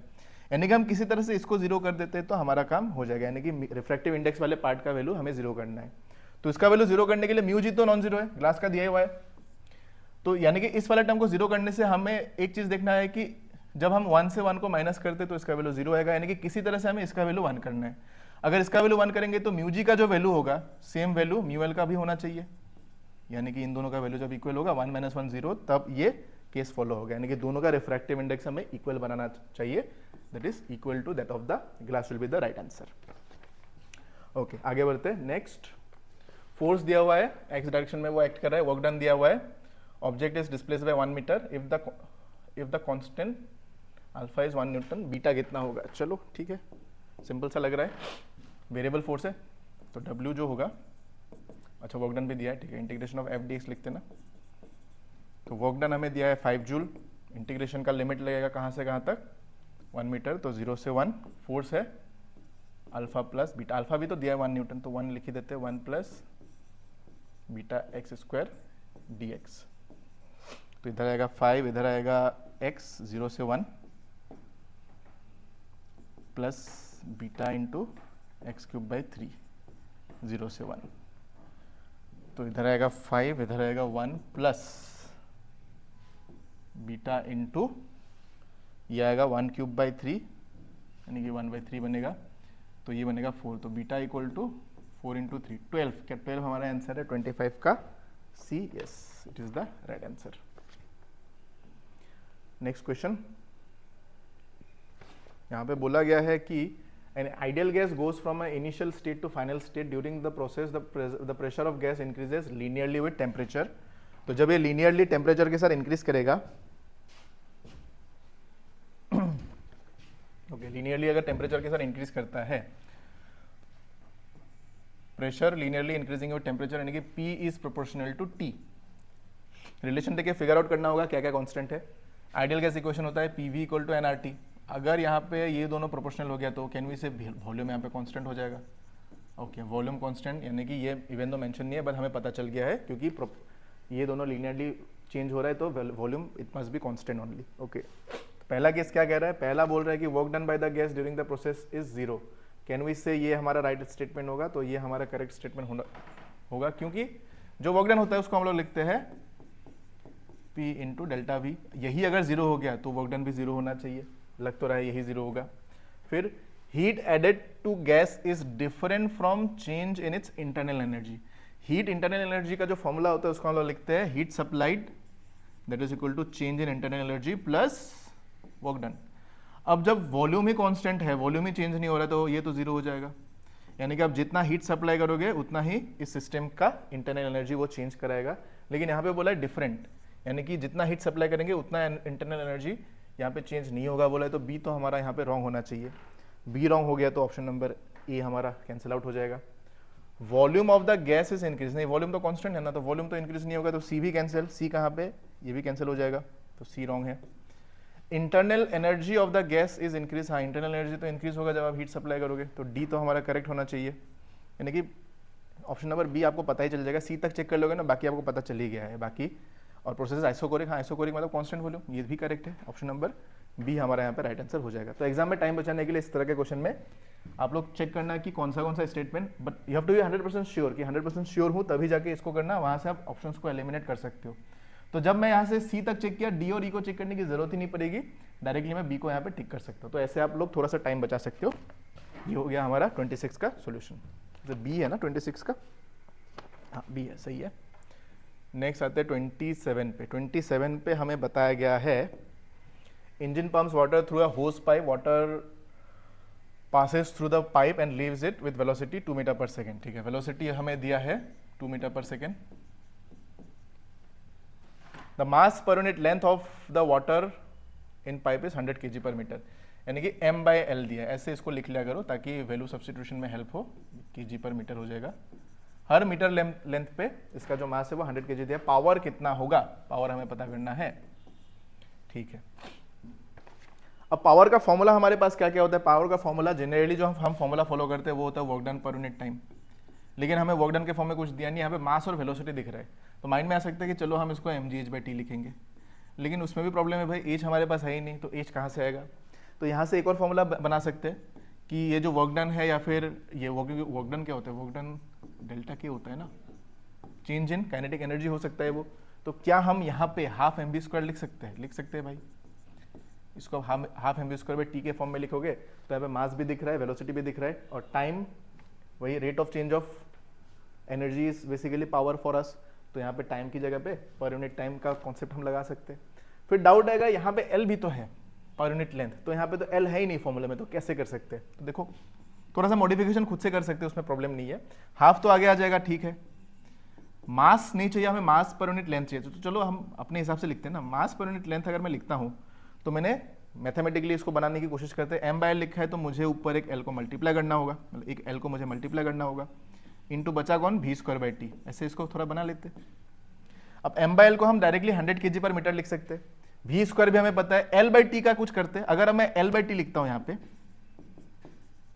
अगर मैं इसको L बाई टी के फॉर्म में लिखता हूँ तो length by time, distance by time क्या हो जाता है, तो L बाई टी की जगह पे हम एक और वेलोसिटी को घुसा सकते हैं, यानी कि ये वेलोसिटी का क्यूब बन जाएगा, बस काम हो गया। Half into M by L कितना है, M by L is 100, L by T मतलब वेलोसिटी, वेलोसिटी का क्यूब यानी कि 2 क्यूब, तो यहाँ से जब सॉल्व करेंगे तो ये कैंसिल हो जाएगा, क्योंकि 2 क्यूब 8, तो 4 इंटू 100 विल बी 400 वॉट, बस हो गया। ऑप्शन नंबर ये हमारा राइट आंसर हो जाएगा। तो इस तरह का क्वेश्चन आप लोग ध्यान रखना, एग्जाम ओरिएंटेड है, आ सकता है, क्योंकि ये सोचने में टाइम जाएगा और एग्जामिनर आपको यही फंसाने की कोशिश करेगा, तो ध्यान रखना इस तरह के क्वेश्चंस का। ओके, आगे बढ़ते हैं। नेक्स्ट कैपेसिटर का क्वेश्चन है, आपको बोला गया है कि distance between two plates of a capacitor is D and is capacitance is C1, ठीक है, when air is the medium between the plates, तो उसके लिए हम लोग फॉर्मूला लिखते हैं C equal to epsilon naught A by D, ये होता है फॉर्मूला। अब इसमें बोला कि if a metal sheet of thickness, dielectric material को ही मेटल शीट के फॉर्म में हम लोगों ने कंसिडर कर लिया है, तो अगर आप प्लेट्स के बीच में एक मेटल ही घुसा देते हो जिसका थिकनेस दिया है 2d/3, मिडिल में बोला है कि साइड में बोला है, बिटवीन द प्लेट बोला है ना, अच्छा बिटवीन बोला है तो मतलब साइड में भी हो सकता है, बीच में भी हो सकता है, एनीवे दैट डजंट मैटर। तो यहाँ पे ये आ गया, ऐसे नहीं मैटर तो करेगा, फॉर्मूला के फॉर्म में आता है ना ये, क्योंकि इसको हम थिकनेस के फॉर्म में लेते हैं, ये जो वैल्यू आएगा इसका। चलो देखते हैं फिर, ये मेटल है, okay, same area as that of the plates is introduce between the plates, capacitance of the new मतलब capacitance of the capacitor become C/C2, ठीक है, तो इसको हम C0 मान लेते हैं जिसका वैल्यू C1 के बराबर हो जाएगा। दूसरा केस C जो होगा विद डाइलेक्ट्रिक आएगा, विद डाइलेक्ट्रिक आने की वजह से इसको हम लोग लिखते हैं epsilon naught A by D, तो लिखते हैं, लेकिन साथ में क्या लिखते हैं, साथ में हम लोग लिखते हैं minus T plus T by के, ये वाला फॉर्मूला आपको याद होगा जब हम डाइलेक्ट्रिक के साथ इसको यूज करते हैं। जो के है वो इस मटेरियल का डाइलेक्ट्रिक कांस्टेंट है, बट यहां पे यूज किया हुआ है मेटल शीट। अब सवाल आएगा मेटल शीट के लिए के का वैल्यू कितना होता है, तो के ऑफ ए मेटल कितना होता है, के ऑफ ए मेटल होता है इनफाइनाइट, तो के ऑफ ए मेटल जब इनफाइनाइट हो जाएगा तो एनीथिंग बाय इन्फिनिटी, ये वाला टर्म हमारा 0 हो जाएगा। तो यहां से आपको देखने को मिलेगा epsilon naught A by D minus thickness कितना है 2d/3, तो epsilon naught A divided by 3d minus 2d, तो ये बन जाएगा 3/d, और epsilon naught A by D का मतलब है C1, तो इसको अगर मैं C2 कहता हूं तो ये बन जाएगा 3 टाइम्स ऑफ C1। हमें पूछा है C2/C1, C2/C1 यानी कि 3:1, ऑप्शन नंबर C हमारा राइट आंसर होना चाहिए। 28 का C है, 28 का C है, yes. Okay, next question, question number 29 पे आते हैं। ओके, यहाँ पे बोला गया है temperature of 1 mole of an ideal monoatomic gas is increase by 50 degree Celsius. 1 मोल यानी कि एन का वैल्यू हमें दिया हुआ है, डेल्टा टी हमें दिया है 50 degree Celsius. The total heat added यानी कि हमें बोला है डेल्टा क्यू को क्या बोला गया है, E1 बोला गया है, and change in internal energy delta U को बोला गया है E2, ठीक है, और इन दोनों का रेशियो हमें दिया है x/9, तो x का वैल्यू कितना होगा वो हमें यहाँ पे पता करना है। तो डायरेक्टली फॉर्मूला में सब्स्टिट्यूट कर दो, काम हो जाएगा। डेल्टा क्यू का फॉर्मूला हमें पता है, इसको हम लोग लिखते हैं NCP डेल्टा टी, और जो डेल्टा यू है डेल्टा यू जो यहाँ पे डेल्टा यू है NCV डेल्टा टी हो जाएगा, ठीक है। 1 mole cancel, same temperature change cancel, यानी कि CP/CV कर लो, काम हो जाएगा। अब सवाल आएगा CP/CV का तो कुछ मेंशन ही नहीं है, इनडायरेक्टली मेंशन है आइडियल मोनोएटॉमिक गैस बोला है, तो जब आइडियल मोनोएटॉमिक गैस की बात करते हैं तो यहाँ पे delta Q by delta U यानी कि E2/E1 मतलब x/9, तो यहाँ पे मैं लिख देता हूँ x/9। अगर मैं लिखता हूँ कैन आई राइट CP/CV, तो CP/CV के लिए जो वैल्यू निकल के आता है वो होता है कितना, वो होता है 5/3। ये आपको याद रखना है, ध्यान रखना है, इसको हम 1.67 भी काफी लोग याद रखते हैं। CP/CV इक्वल टू होता है गामा, तो 5/3 इसमें सब्स्टिट्यूट कर दो, यहाँ से आपका काम बन जाएगा। तो 3 से काटेंगे तो ये बनेगा 3, x इक्वल टू बन जाएगा 5 3 15। क्या x का वैल्यू 15 है? 29 का C है, ऑप्शन नंबर C 15 हमारा यहाँ पे राइट आंसर हो जाएगा। नेक्स्ट आगे बढ़ते हैं, क्वेश्चन नंबर 30 की तरफ चलते हैं। हाँ, 30 में बोला है कि if there is only one type of charge in the universe then electric field, ये बोला है EDS। अच्छा, यहाँ पे गॉस लॉ को अप्लाई किया गया है, हम इसको लिखते हैं ना phi equal to E.ds, close integration of E.ds, surface integration भी बोलते हैं उसको, इसको लिखते हैं Q enclosed divided by epsilon naught, ये फॉर्मूला फॉलो होता है। अब यहाँ पे बोला only one type of charge, one type of charge का मतलब है कि यूनिवर्स में या तो इलेक्ट्रॉन ही रहेगा या फिर प्रोटॉन ही रहेगा, यानी कि या तो प्लस चार्ज ही रहेगा खाली या फिर खाली माइनस चार्ज ही रहेगा, दूसरा दोनों एक साथ कोएग्जिस्ट नहीं कर सकते। तो ये वाला अगर कहानी फॉलो होता है तो कौन सा केस यहाँ पे फॉलो होगा? पहले वाला बोला है कि यहाँ पे E dot D S not equal to zero on any surface. अब ऑन एनी सर्फेस तो हम नहीं कह सकते क्योंकि यहाँ पे एनक्लोज सरफेस होता है। क्लोज सरफेस के फॉर्म में ऐसा हो या फिर ये क्यूबिकल शेप में ले लो, क्लोज सरफेस के लिए खाली ये फॉर्मूला डिफाइन होता है, ओपन सरफेस के लिए फॉर्मूला डिफाइन नहीं होता है। तो एनी सरफेस बोल तो नहीं पाएंगे, ऑप्शन नंबर ए रॉन्ग हो जाएगा। कुड नॉट भी डिफाइन भी नहीं है, चार्ज है तो भाई ये तो फॉलो होगा ही, तो कुड नॉट भी डिफाइन भी नहीं होगा, इन्फाइनाइट भी नहीं होगा, नॉन जीरो वैल्यू होता है उसका, इन्फाइनाइट तो नहीं होगा। दूसरा लास्ट पॉइंट में मेंशन किया है कि चार्ज इज आउटसाइड और चार्ज इज इनसाइड, तो ये तो मेरे को लग रहा है करेक्ट ही होगा, क्योंकि बाहर की अंदर की तरफ अगर चार्ज होता है तो इस गॉसियन सरफेस से कितना इलेक्ट्रिक फील्ड लाइंस बाहर आ रहा है उसी को हम यहाँ पे इस फॉर्मूले से डिफाइन करते हैं। लेकिन अगर अंदर चार्ज ही नहीं है, बाहर अगर चार्ज है, अंदर अगर चार्ज ही नहीं है, तो ये तो क्लोज सरफेस जैसा कुछ बिहेव ही नहीं करेगा फ्रॉम दिस चार्ज परस्पेक्टिव। तो यहाँ से इस वाले केस के लिए वो जीरो हो जाना चाहिए। तो if the charge is outside ये जीरो हो जाएगा, और अगर चार्ज इनसाइड है तो क्यू बाय एप्सिलॉन नॉट हो जाएगा, यानी कि ऑप्शन नंबर डी 30 का डी होना चाहिए हमारा यहाँ पे राइट आंसर हो जाएगा। आगे बढ़ते हैं next. The density of newly discovered planet is twice that of the अर्थ। ठीक है, तो इसको ऐसे नोट कर लिया करो। अर्थ का डेंसिटी अगर रो है, न्यूली डिस्कवर किया हुआ प्लैनेट का डेंसिटी कितना है? ट्वाइस, यानी कि 2 times of rho. The acceleration due to gravity at the surface of the planet is equal. दोनों का acceleration due to gravity G का वैल्यू इक्वल है। ठीक है, तो अगर अर्थ का रेडियस आर है तो इसका रेडियस कितना होगा? आर डैश बोल देते हैं। तो ऐसे कंपैरिजन कर लिया करो, तो हमें पता चलेगा कि क्या क्या कांस्टेंट है, क्या क्या वेरिएबल है। तो यहाँ पे हमारा जी कांस्टेंट हो जाएगा, डेंसिटी हमारा वेरिएबल हो जाएगा, तो रेडियस ऑफ द प्लैनेट हमारा क्या आएगा? That we have to figure out. तो जो जी का फॉर्मूला होता है उसको हम लोग देख लेते हैं। जी का फॉर्मूला होता है हमारा इन टर्म्स ऑफ डेंसिटी, उसको लिखना है। तो जनरल फॉर्मूला तो हमें पता है, G M by R square, G M by R square. और डेंसिटी एम को जब डेंसिटी के फॉर्म में लिखते हैं उसको लिख सकते हैं mass equal to density into volume. Density यानी कि रो इंटू वॉल्यूम हो जाएगा 4/3 पायर क्यूब। तो आर स्क्वायर ये कैंसिल, तो आपको जी मिल जाएगा जी रो 4 पाई आर।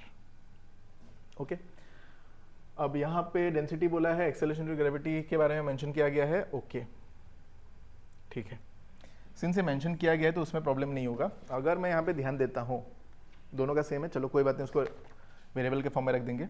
अब मैं यहाँ से निकालना चाहता हूँ आर का वैल्यू, तो इस इक्वेशन को आप चाहो तो आर के फॉर्म में बिल्ड कर सकते हो। अब मुझे दिख रहा है कि यहाँ पे ये कांस्टेंट है, 4 पाई कांस्टेंट है, रो भी कांस्टेंट, रो वेरिएबल हो जाएगा क्योंकि दोनों का रो अलग अलग है, और जी तो कांस्टेंट होगा, बट जी को भी हम रख लेते हैं क्योंकि मेंशन है यहाँ पे। तो इसको लिख सकते हो आप लोग R equal to ji by capital G rho into 4 pi. अब यहाँ पे 4 पाई और जी कांस्टेंट है, तो मैं लिख सकता हूँ आर इज प्रोपोर्शनल टू क्या होगा? Rho, R is proportional to ji by rho हो जाएगा। ठीक है, थोड़ा सा मैं डिटेल में बता रहा हूँ, बस यहाँ पे R1 बाय R2 अभी कर दो, काम हो गया। तो R1 बाय अगर मैं R2 करता हूँ दैट इज इक्वल टू कितना हो जाएगा? जी बाई रो, पहले वाले के लिए आएगा जी बाई रो। ठीक है, दूसरे वाले के लिए क्या आएगा? दूसरे वाले के लिए उल्टा हो जाएगा, तो ये आ जाएगा 2 रो बाई जी। तो ये कैंसिल, रो कैंसिल, तो R2 क्या बन जाएगा? R2 will be equal to बन जाएगा R1 बाई 2, यानी कि पहले वाले के मुकाबले दूसरे वाले प्लैनेट का जो रेडियस है वो पहले वाले के मुकाबले उसका हाफ हो जाएगा। तो हाफ होगा, यानी कि radius of the new planet will be earth के मुकाबले उसका रेडियस हाफ होना चाहिए। तो 31 का हमारा ए हो जाएगा, option number A is correct. Next question number 32। Under electrostatic condition of a charge conductor which among the following statement is true. इसमें बोला कि electric field on the surface of A charge conductor is this much. ये तो नहीं होता है क्योंकि ये खाली सिग्मा बाय एप्सिलॉन नॉट होता है, तो ये तो हमारा रॉन्ग हो जाएगा। दूसरा, electric potential inside charge conductor is always zero. Always zero भी नहीं होता है ना, ऑलवेज जीरो तो नहीं कह सकते क्योंकि इलेक्ट्रिक फील्ड जीरो होता भी है तब भी पोटेंशियल नॉन जीरो होता है। और इसका केस आपको पता होगा कि जो इलेक्ट्रिक फील्ड होता है उसको हम लिखते हैं minus dv by D R. अगर E जीरो है तो डिफरेंशिएशन ऑफ है कॉन्स्टेंट इज जीरो, यानी कि भी हमारा कॉन्स्टेंट हो जाता है। और अगर चार्ज है ही नहीं फिर तो भाई भी और ई दोनों ही जीरो का, लेकिन यहाँ पे चार्ज है ना, चार्ज कंडक्टर बोला है तो ऑलवेज तो नहीं बोल सकते, तो ये तो रॉन्ग हो जाएगा। Excess charge resides on the surface of the conductor. Yes, जो एक्सेस चार्ज होता है वो कंडक्टर का जो भी सरफेस होता है वहाँ पे आके रह जाता है, यानी कि अगर बाहर से कोई चार्ज अगर आप यहाँ पे ला के रख दोगे तो वो सरफेस पे हमें देखने को मिलता है। ये तो करेक्ट हो गया। Net electric field is tangential नहीं है, टेंजेंशियल नहीं होता, ये क्या होता है, हमेशा नॉर्मल टू द सरफेस होता है ना, सरफेस के साथ हमेशा 90 डिग्री एंगल बनाता है, तो ये डी तो रॉन्ग हो जाएगा, सी हमारा यहाँ पे राइट आंसर हो जाएगा। ओके, नेक्स्ट क्वेश्चन में हमें बोला है वर्नियर का क्वेश्चन है ये, 10 divisions of main scale of vernier scale coincide with 11 divisions of vernier scale, यानी कि हम लिख सकते हैं 11 VSD that is equal to 10 MSD, तो 1 VSD हमें मिल गया 10/11 MSD। हमें पूछा है लीस्ट काउंट कितना है, लीस्ट काउंट होगा 1 MSD माइनस 1 VSD, तो 1 माइनस 10/11, तो इसको मैं लिख सकता हूँ 1/11 MSD। 1 MSD का वैल्यू कितना है, 5 यूनिट है, तो 5/11 यानी कि ऑप्शन नंबर ए हमारा यहाँ पे राइट आंसर हो गया। ओके, 33 का ए है, 33 का ए है, ठीक है। 34 में क्या है, 34 में आपको बताया गया है कि what will be the maximum number of 60 watt bulbs, एन निकालना है, कितना बल्ब हमें चाहिए in parallel that can be turned on when a house wiring supplied with a 220 volt supply line protected by a 6 ampere fuse। Okay, तो power की बात की है, तो एक काम करते हैं, इतना अगर सप्लाई है, इतना अगर एम्पियर का फ्यूज है, तो इन दोनों की वजह से टोटल पावर कितना जनरेट होगा वो पता कर सकते हैं, और टोटल पावर अगर मिल गया तो 1 वाट का, एक बल्ब का अगर पावर इतना है तो कितना नंबर ऑफ बल्ब हमें चाहिए वो भी हमें पता चल जाएगा। तो यहाँ से अगर आप यूज करोगे ये वाला फॉर्मूला, पोटेंशियल और करंट मुझे दिख रहा है, तो पावर को निकालने के लिए हम यूज करते हैं VI, भी कितना है 220, करंट है 6, ये हमें एक पावर मिल जाएगा। अब एक बल्ब का पावर है इतना, तो इतने को इतना अगर टोटल पावर है तो कितना बल्ब हम यूज कर सकते हैं, तो टोटल पावर जो आएगा, टोटल पावर को आप एक बल्ब के पावर से डिवाइड कर दो तो आपको नंबर ऑफ बल्ब यहाँ से मिल जाएगा, बस वही कहानी है इसकी। तो 220 इंटू 6/60 कर देते हैं, 0 0 6 6 कैंसिल, तो 22 नंबर ऑफ बल्ब हमारा यहाँ पे राइट आंसर हो जाएगा। Okay, next question number 35। 35 में हमें एक छोटा सा सर्किट दिया है जिसमें 2 बैटरीज है, 2 सेल लगाया गया है और यहाँ पे 2 रेजिस्टेंस है, दोनों का मैग्नीट्यूड सेम है, ठीक है। हमें पूछा गया है कि दोनों में करंट R1 और R2 में करंट कितना पास होगा, that you have to figure out. तो अगर इसमें ध्यान दोगे, इसको थोड़ा सा बड़ा कर लेते हैं ताकि इसी में काम हो जाए अपना, ठीक है। ओके, तो अगर मैं इस क्वेश्चन को ध्यान से देखता हूं तो यहाँ पे मैं क्या करता हूँ, यहाँ पे मैं किरचॉफ लॉ अप्लाई करता हूँ, तो एक अपना लूप एज्यूम कर लेते हैं ये। तो यहाँ से अगर मैं यहाँ जाऊँगा तो मैं हाई पोटेंशियल से लो पोटेंशियल में जा रहा हूँ, तो यानी कि पोटेंशियल ड्रॉप हो रहा है, तो -10 वोल्ट। फिर अगर मैं यहाँ पे आता तो करंट जाएगा ऐसे फ्लो होगा, इस तरह से करंट जाएगा, लेकिन मैं फ्लो कर रहा हूँ यहाँ से यहाँ तक, यानी कि लो पोटेंशियल से मैं हाई पोटेंशियल की तरफ आ रहा हूँ। तो यहाँ से अगर मैं एज्यूम करता हूँ कि let's say I1 current flow हो रहा है, तो यहाँ पे जो पोटेंशियल आएगा वो लो से हाई पे आएंगे तो गेन होगा, गेन होने पे पोटेंशियल के साथ हम प्लस साइन यूज करते हैं, तो यहाँ पे आएगा I1 into 20 that is equal to 0 होगा। तो हमें I1 यहाँ से मिल जाएगा 10/20 यानी कि 0.5। 0.5 एक ही ऑप्शन में है, डी में ही है, चलो यही आंसर होगा, बट फिर भी हम दूसरे वाले को भी चेक करेंगे। तो I1 हमें मिल गया, दूसरे वाले में भी ऐसे ही एक लूप बना लेते हैं। अब यहाँ पे 3 टर्म है, एक सेल है, 2 रेजिस्टेंस, यानी कि 3 टर्म आएगा यहाँ पे फॉर्मूले में। पहले अगर मैं यहाँ से यहाँ तक जाता हूँ तो मैं लो से हाई जा रहा हूँ, लो से हाई जाने का मतलब है +10 आ जाएगा। फिर मैं अगर ऐसे जाता हूँ तो करंट यहाँ पे ऐसे जाना चाहिए ना, यहाँ से करंट ऐसे जाएगा। अब इस रेजिस्टेंस में मैंने एज्यूम किया था कि I1 करंट फ्लो हो रहा है, तो यहाँ से हम हाई से लो जा रहे हैं तो करंट पोटेंशियल जो ड्रॉप होगा यहाँ पे निगेटिव के फॉर्म में होगा, हाई से लो जाएंगे तो पोटेंशियल ड्रॉप होगा, तो यहाँ पे आएगा I1 इंटू 20। फिर करंट यहाँ से फ्लो होकर इधर आएगा, तो करंट के डायरेक्शन में अगर मैं जा रहा हूँ, यहाँ पे मैं करंट के डायरेक्शन में जा रहा हूँ, यहाँ पे भी मैं करंट के डायरेक्शन में जा रहा हूँ, तो मैं हाई से लो की तरफ जा रहा हूँ, तो यहाँ पे भी एक माइनस साइन ही आएगा मेरे हिसाब से। देखते यहाँ से करंट जो फ्लो होगा इसको मैं I2 एज्यूम कर लेता हूँ, I2 इंटू 20 इक्वल टू 0। तो I1 का वैल्यू हमें पता है कितना है 0.5, तो 0.5 इंटू 20 करेंगे तो हमें यहाँ से 10 देखने को मिलेगा, तो +10 -10 समझ गए होगे क्या होगा, तो I2 का वैल्यू हमें यहाँ से मिलेगा 0। तो यहाँ पे ऑप्शन नंबर डी जो है राइट आंसर हो जाएगा। ठीक है, सिंपल सा क्वेश्चन था ये। आगे बढ़ते हैं, नेक्स्ट क्वेश्चन की तरफ चलते हैं। नेक्स्ट हमें दिया हुआ है ये एक मैग्नेटिक फील्ड का क्वेश्चन।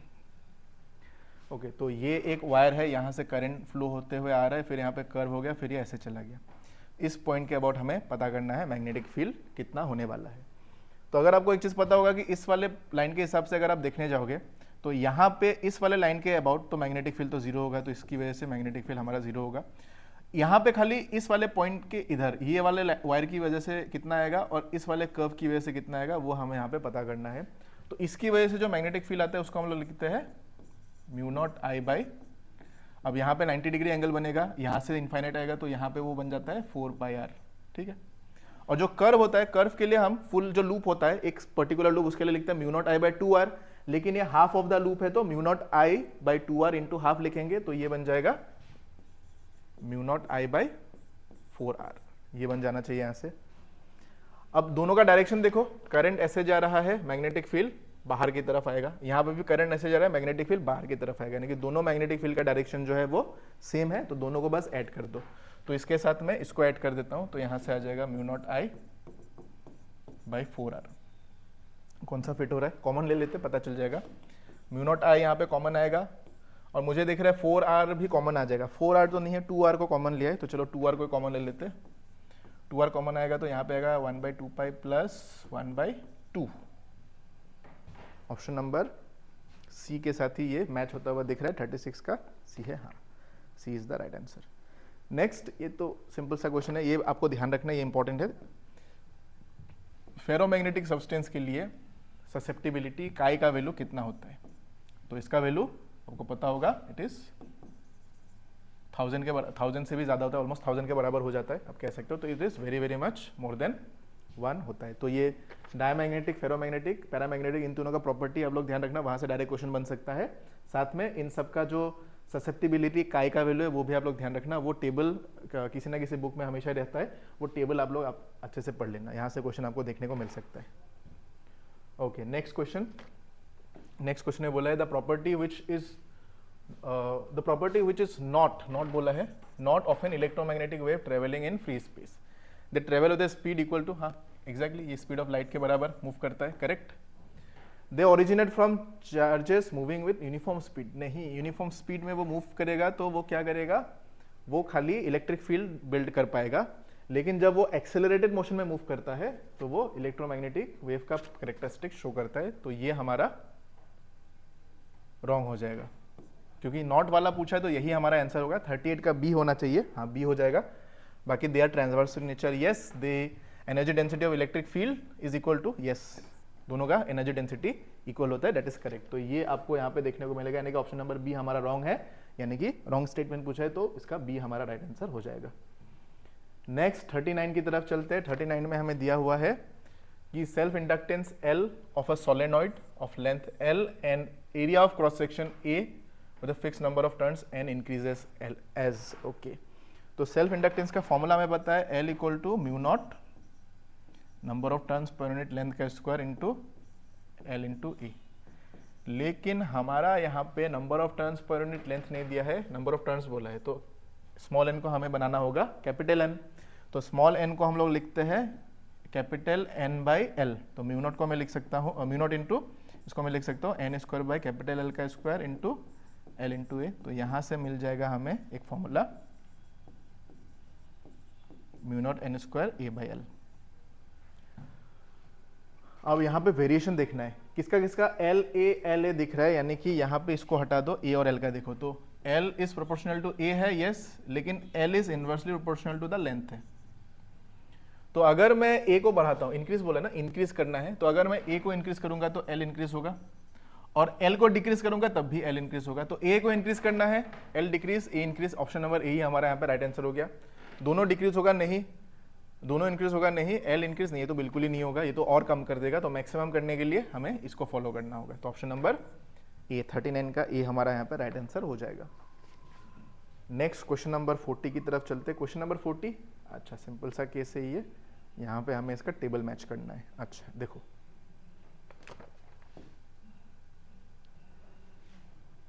सबसे पहले purely capacitive circuit. Capacitive circuit में आपको पता होगा कि जो करंट होता है वो क्या करता है, लीड करता है, पोटेंशियल लैग करता है, या फिर हाँ लैग ही बोल सकते हैं, बट लीड करने वाला वर्ड हम यूज करते हैं। करंट यहाँ पे लीड करेगा तो ए का 1 होना चाहिए, ए का 1 यहाँ पे दिख रहा है, यहाँ पे दिख रहा है, तो ए का तो 1 के साथ कनेक्ट होना चाहिए। प्योरली इंडक्टिव में क्या होता है, प्योरली इंडक्टिव में पोटेंशियल लीड करता है, करंट लैग करता है, तो पोटेंशियल जो वो 90 डिग्री फेज डिफरेंस हमारा 90 डिग्री देखने को मिलता है, जहाँ पे पोटेंशियल लीड करता है, तो बी का तो 4 होना चाहिए, तो A1 B4, अच्छा दो ऑप्शन में है, ठीक है। LCR एट रेजोनेंस में जब आ जाता है तब हमें there is no phase difference हमें देखने को नहीं मिलता है, यानी कि करंट और पोटेंशियल दोनों सेम फेज में होता है। तो LCR जब रेजोनेंस में होता है तो इसका 2 के साथ कनेक्ट होना चाहिए, और LCR सर्किट में हमें एक पर्टिकुलर एंगल का फेज डिफरेंस देखने को मिलता है, तो D का हमारा 3 हो जाएगा। 1 2 B4 C2 D3, 1 2 B4 C2 D3, 40 का B होना चाहिए। क्या 40 का B है? 40 का B है, हाँ, it is our right answer. Next,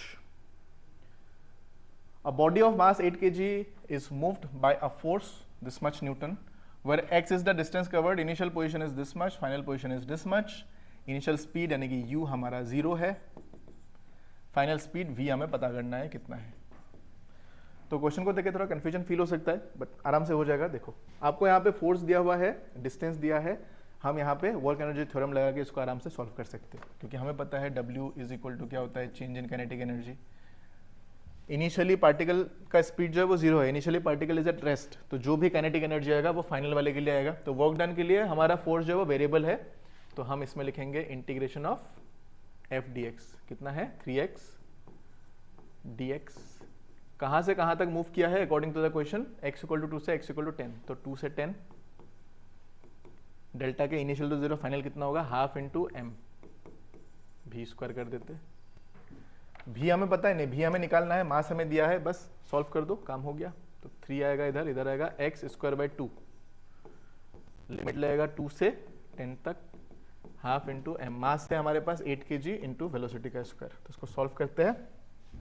okay, तो 3 तो बाहर आ जाएगा, 3 बाई 2 को भी बाहर ले लेते हैं।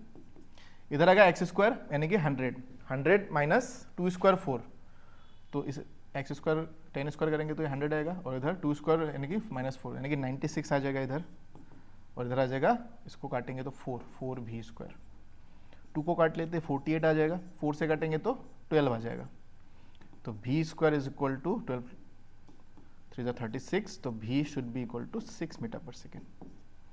क्या भी हमारा 6 मीटर पर सेकेंड है? 41 का ए होना चाहिए, करेक्ट, 41 का ए हमारा यहाँ पे राइट आंसर हो जाएगा। ओके, अगला question, question number 42, logic gate का क्वेश्चन है। इनपुट आउटपुट दिया हुआ है, हमें पता करना है कौन सा यहाँ पे लॉजिक गेट होना चाहिए। तो पहले वाले में देखते हैं, इस वाले रीजन में अगर हम ध्यान देते हैं, इज इट विजिबल, क्या व्हाइट पे येलो दिख रहा है? थोड़ा थोड़ा दिख रहा है, क्योंकि यहाँ पे ब्लैक के साथ अलाइन हो जाएगा कलर। चलो इसमें ये वाला कलर डाल देते हैं। तो यहाँ पे जो है T1 पे ये y का a का वैल्यू इनपुट 1 है, b का कितना है, b का इनपुट 0 है, लेकिन आउटपुट में 1 आ रहा है, यानी कि a b और आउटपुट c है। a का जब 1 है, b का 0 है, तो c का आउटपुट कितना आ रहा है, c का आउटपुट 1 आपको देखने को मिल रहा है। सो हाँ, c इज द आउटपुट ना, ध्यान रखना। a का इनपुट 1 है, b का इनपुट 1 है, तो c का इनपुट भी 1 हो जाएगा, तो 1 का भी 1 हो जाता है। a का जब 0 है, b का जब 1 है, c का भी 1 आ रहा है, तो 0 1 1, आपको आइडिया लग ही गया होगा कौन सा गेट है ये। और यहाँ पे ये 0, ये 0, ये भी 0, जब 0 0 होता है तब ये भी 0 हो गया। इन चारों को देख लोगे तो आइडिया लग ही जाएगा कौन सा गेट है। तो यहाँ पे अगर आप देखोगे तो 0 है, 1 है, फिर भी 1 आ रहा है, यानी कि अगर यहाँ पे मल्टीप्लाई होता तो 0 होता, लेकिन ऐड हो रहा है। ऐड कहाँ पे होता है? ऐड होता है और गेट में, मल्टीप्लाई होता है एंड गेट पे, ठीक है। तो यहाँ पे अगर मैं 1 + 1 करता हूँ तो 1 ही आएगा, 1 + 1 करूँगा 1 ही आएगा, 0 + 1 करूँगा 1 ही आएगा, और 0 + 0 करूँगा तो 0 आएगा। तो क्लियरली पता चल गया कौन सा गेट होगा। और गेट यानी कि 42 का भी होना चाहिए ए, करेक्ट है, 42 का ए हमारा राइट आंसर हो जाएगा। ओके, नेक्स्ट, अच्छा ऑलमोस्ट खत्म ही हो गया है, 3 ही क्वेश्चन बाकी है, तीनों ही अच्छा क्वेश्चन है। देखो पहला question, block B is push momentarily along a horizontal surface with an initial velocity v. If mu is the coefficient of sliding friction between B and the surface, block B will come to rest after a time. ठीक है, तो देखो यहाँ पे जब ये move करेगा, इसको ही थोड़ा जूम करके यहीं पे टर्म्स को बना लेते हैं। देखो जब ये मूव करेगा, हाँ जब ये इधर मूव करेगा, ये इनिशियल वेलोसिटी इतना है, लेकिन यहाँ पे फ्रिक्शन है, तो पीछे की तरफ क्या लगेगा, पीछे की तरफ एक फ्रिक्शनल फोर्स लगेगा। उस फ्रिक्शनल फोर्स का मैग्नीट्यूड कितना होता है, म्यू mg होता है, तो इसको हम लिख सकते हैं म्यू mg। और यही म्यू एम जी इस ब्लॉक के ऊपर एक क्या लगाएगा, रिटार्डेशन लगाएगा, बिकॉज ऑफ दैट फाइनली जो ब्लॉक है वो जाके रुक जाएगा।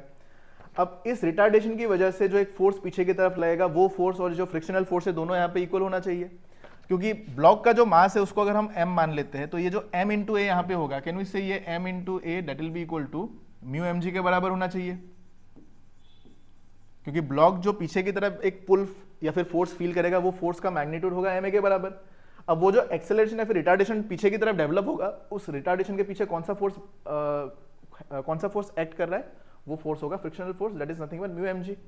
तो यहाँ पे mm कैंसिल हो जाएगा, आपको एक्सेलरेशन सॉरी रिटार्डेशन मिल जाएगा म्यू जी के बराबर, यानी कि इतना रिटार्डेशन ब्लॉक पे लग रहा है सच दैट ये पीछे आगे जाके एक पर्टिकुलर टाइम बाद फाइनल वेलोसिटी उसका जीरो हो रहा है।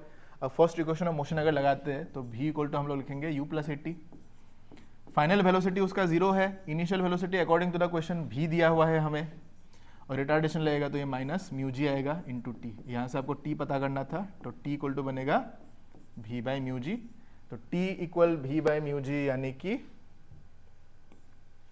ऑप्शन नंबर ए 43 का ए है, yes it is the correct answer. Okay, next question है क्वेश्चन नंबर 44। यहां पे आपको बोला गया है, इस तरह का क्वेश्चन का ध्यान रखना, ये आ सकता है एग्जाम में इस टाइप का क्वेश्चन, क्योंकि पिछली बार भी आ चुका है तो इस बार भी आने का चांसेस है, तो इस तरह का काइनेमेटिक्स का जो क्वेश्चन होता है ना उसका आप लोग ध्यान रखना, इंपॉर्टेंट है। ओके, यहाँ पे बोला है कि displacement of a particle of mass m moving in one dimension under the action of a force is related to time, ये दिया हुआ है। ओके, तो क्वेश्चन को तो पढ़ ही लिया होगा, हमें पूछा है कि वेलोसिटी इज जीरो तब डिस्प्लेसमेंट कितना होगा। चलो t equal to X plus root X plus 3 है। अब यहाँ पे लिख दो, आप एक काम करो, क्योंकि यहाँ पे अगर आप t के फॉर्म में इसको करने जाओगे थोड़ा कॉम्प्लिकेटेड हो सकता है, ऑल्दो इससे भी पॉसिबल है, आप dt बाई डी कर लो, फिर इसको डिफरेंशिएट करो, फिर उसको फ्लिप करो, थोड़ा सा लेंदी प्रोसेस हो सकता है उसके लिए, तो आई वुड रिकमेंड उसको करने से भी आंसर आएगा, वैसे भी आंसर आ सकता है लेकिन उसमें थोड़ा स्टेप ज्यादा फॉलो करना पड़ेगा, तो आई वुड रिकमेंड x को x साइड लेके आ जाओ, बेटर होगा आपके लिए। तो ये हो जाएगा t माइनस 3। अब अगर मैं x लिखता हूं तो क्या मैं इसको t माइनस 3 का होल स्क्वायर लिख सकता हूँ? हाँ भाई बिल्कुल लिख सकते हैं। अब हमें चाहिए वेलोसिटी जीरो, तो वेलोसिटी का पहले निकालते हैं, तो dx बाई dt करेंगे तो वेलोसिटी बनेगा, वेलोसिटी इक्वल टू क्या होता है dx बाई dt होता है, यानी कि इसका भी डिफरेंशिएशन करेंगे तो ये बनेगा 2 into 3 minus T minus 3 into इसका डिफरेंशिएशन 1 ही हो जाएगा। अब यहाँ से हमें वेलोसिटी को जीरो करना है, वेलोसिटी जीरो होगा यानी कि इस वाले टर्म का वैल्यू जीरो होना चाहिए, तो can we write 2 into T minus 3 equal zero. तो टी का वैल्यू कितना आ गया, टी का वैल्यू आपको मिल गया 3 सेकेंड, यानी कि जब टाइम 3 सेकेंड होगा तो उसका वेलोसिटी जीरो होगा, और हमें पूछा है कि जब टाइम 3 सेकेंड होगा पार्टिकल का डिस्प्लेसमेंट कितना होगा, तो इस 3 सेकेंड को उठाकर यहाँ पे डाल दो तो आपको मिल जाएगा x का वैल्यू जीरो, यानी कि आंसर हमारा सी हो जाएगा, 44 का सी हमारा राइट आंसर हो जाएगा। Okay okay, next question, last question. यहाँ पे आपको बोला गया है कि रेडियस ऑफ सर्कुलर ऑर्बिट आपको दिया है दोनों सैटेलाइट का, तो एक सैटेलाइट का हम ये मान लेते हैं और जो दूसरा वाला सैटेलाइट है उसका हम यहाँ पे ये मान लेते हैं। तो पहला वाला जो है यहाँ पे ये वाला इधर आ जाएगा, पहले वाले का ए, दूसरे वाले का आ जाएगा बी। तो अगर आप ध्यान दोगे इधर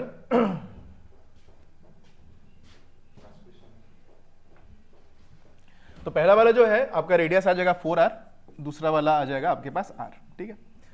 आपको पूछा है कि दूसरे वाले सैटेलाइट का स्पीड कितना है, पहले वाले का स्पीड जो आपको 3v दिया हुआ है, पहले वाले का आपको 3v दिया हुआ है, दूसरे वाले का नहीं पता, उसको हम v मान लेते हैं। अब यहाँ पे एक कंफ्यूजन नहीं हो सकता है, क्योंकि हमारे पास जो ऑर्बिटल वेलोसिटी निकालने का फॉर्मूला होता है that is v equal to root over gm by r होता है, ठीक है। अब काफी लोगों के माइंड में आएगा हम लगा देते हैं रूट ओवर gr, लेकिन इसको लगाने जाओगे ना ये गड़बड़ हो जाएगा, इसको नहीं अप्लाई करना है। फिर सवाल आएगा क्यों नहीं अप्लाई करना है, क्योंकि देखो दोनों सैटेलाइट जो है वो अलग अलग हाइट पे है, तो जब हाइट चेंज होता है तो एक्सेलरेशन ड्यू टू ग्रेविटी भी चेंज होता है, तो यहाँ पे दो वेरिएबल आ जाएगा जिसके लिए कॉम्प्लिकेशन हो सकता है, और जी के वेरिएशन के बारे में यहाँ पे कुछ भी मेंशन नहीं है। तो आई वुड रिकमेंड आप इस वाले इक्वेशन को फॉलो करो, क्योंकि हाइट के चेंज के हिसाब से जी और एम, कैपिटल जी और कैपिटल एम सेम रहता है, तो उसमें कोई इशू नहीं होता है। तो डायरेक्टली रिलेशन बना दो, v is root over of r, यानी कि inversely proportional to root of r। अब यहाँ पे रिलेशन बन जाएगा v1 by v2 that is equal to square root of r2 by r1। v1 कितना है, v1 है 3v, v2 हमारे लिए अननोन है that is equal to r2 हमारे पास कितना है r2 हमारे पास है r और r1 हमारे पास है 4r, तो ये दोनों कैंसिल ही बन जाएगा 1/2, तो v2 हमारे लिए बन जाएगा 6 टाइम्स ऑफ v, यानी कि ऑप्शन नंबर बी 45 का बी है, हाँ 45 का बी है, ये हमारा हो गया यहाँ पे right answer. So this is the solution. तो बस ये था हमारा क्वेश्चन टेस्ट नंबर 7 का पूरा सॉल्यूशन। आई होप आप लोगों ने इस चीज़ को अच्छे से समझ लिया होगा। तो मिलते हैं हम लोग अगले क्लास में। Thank you so much for watching the class. Bye bye and take care everyone.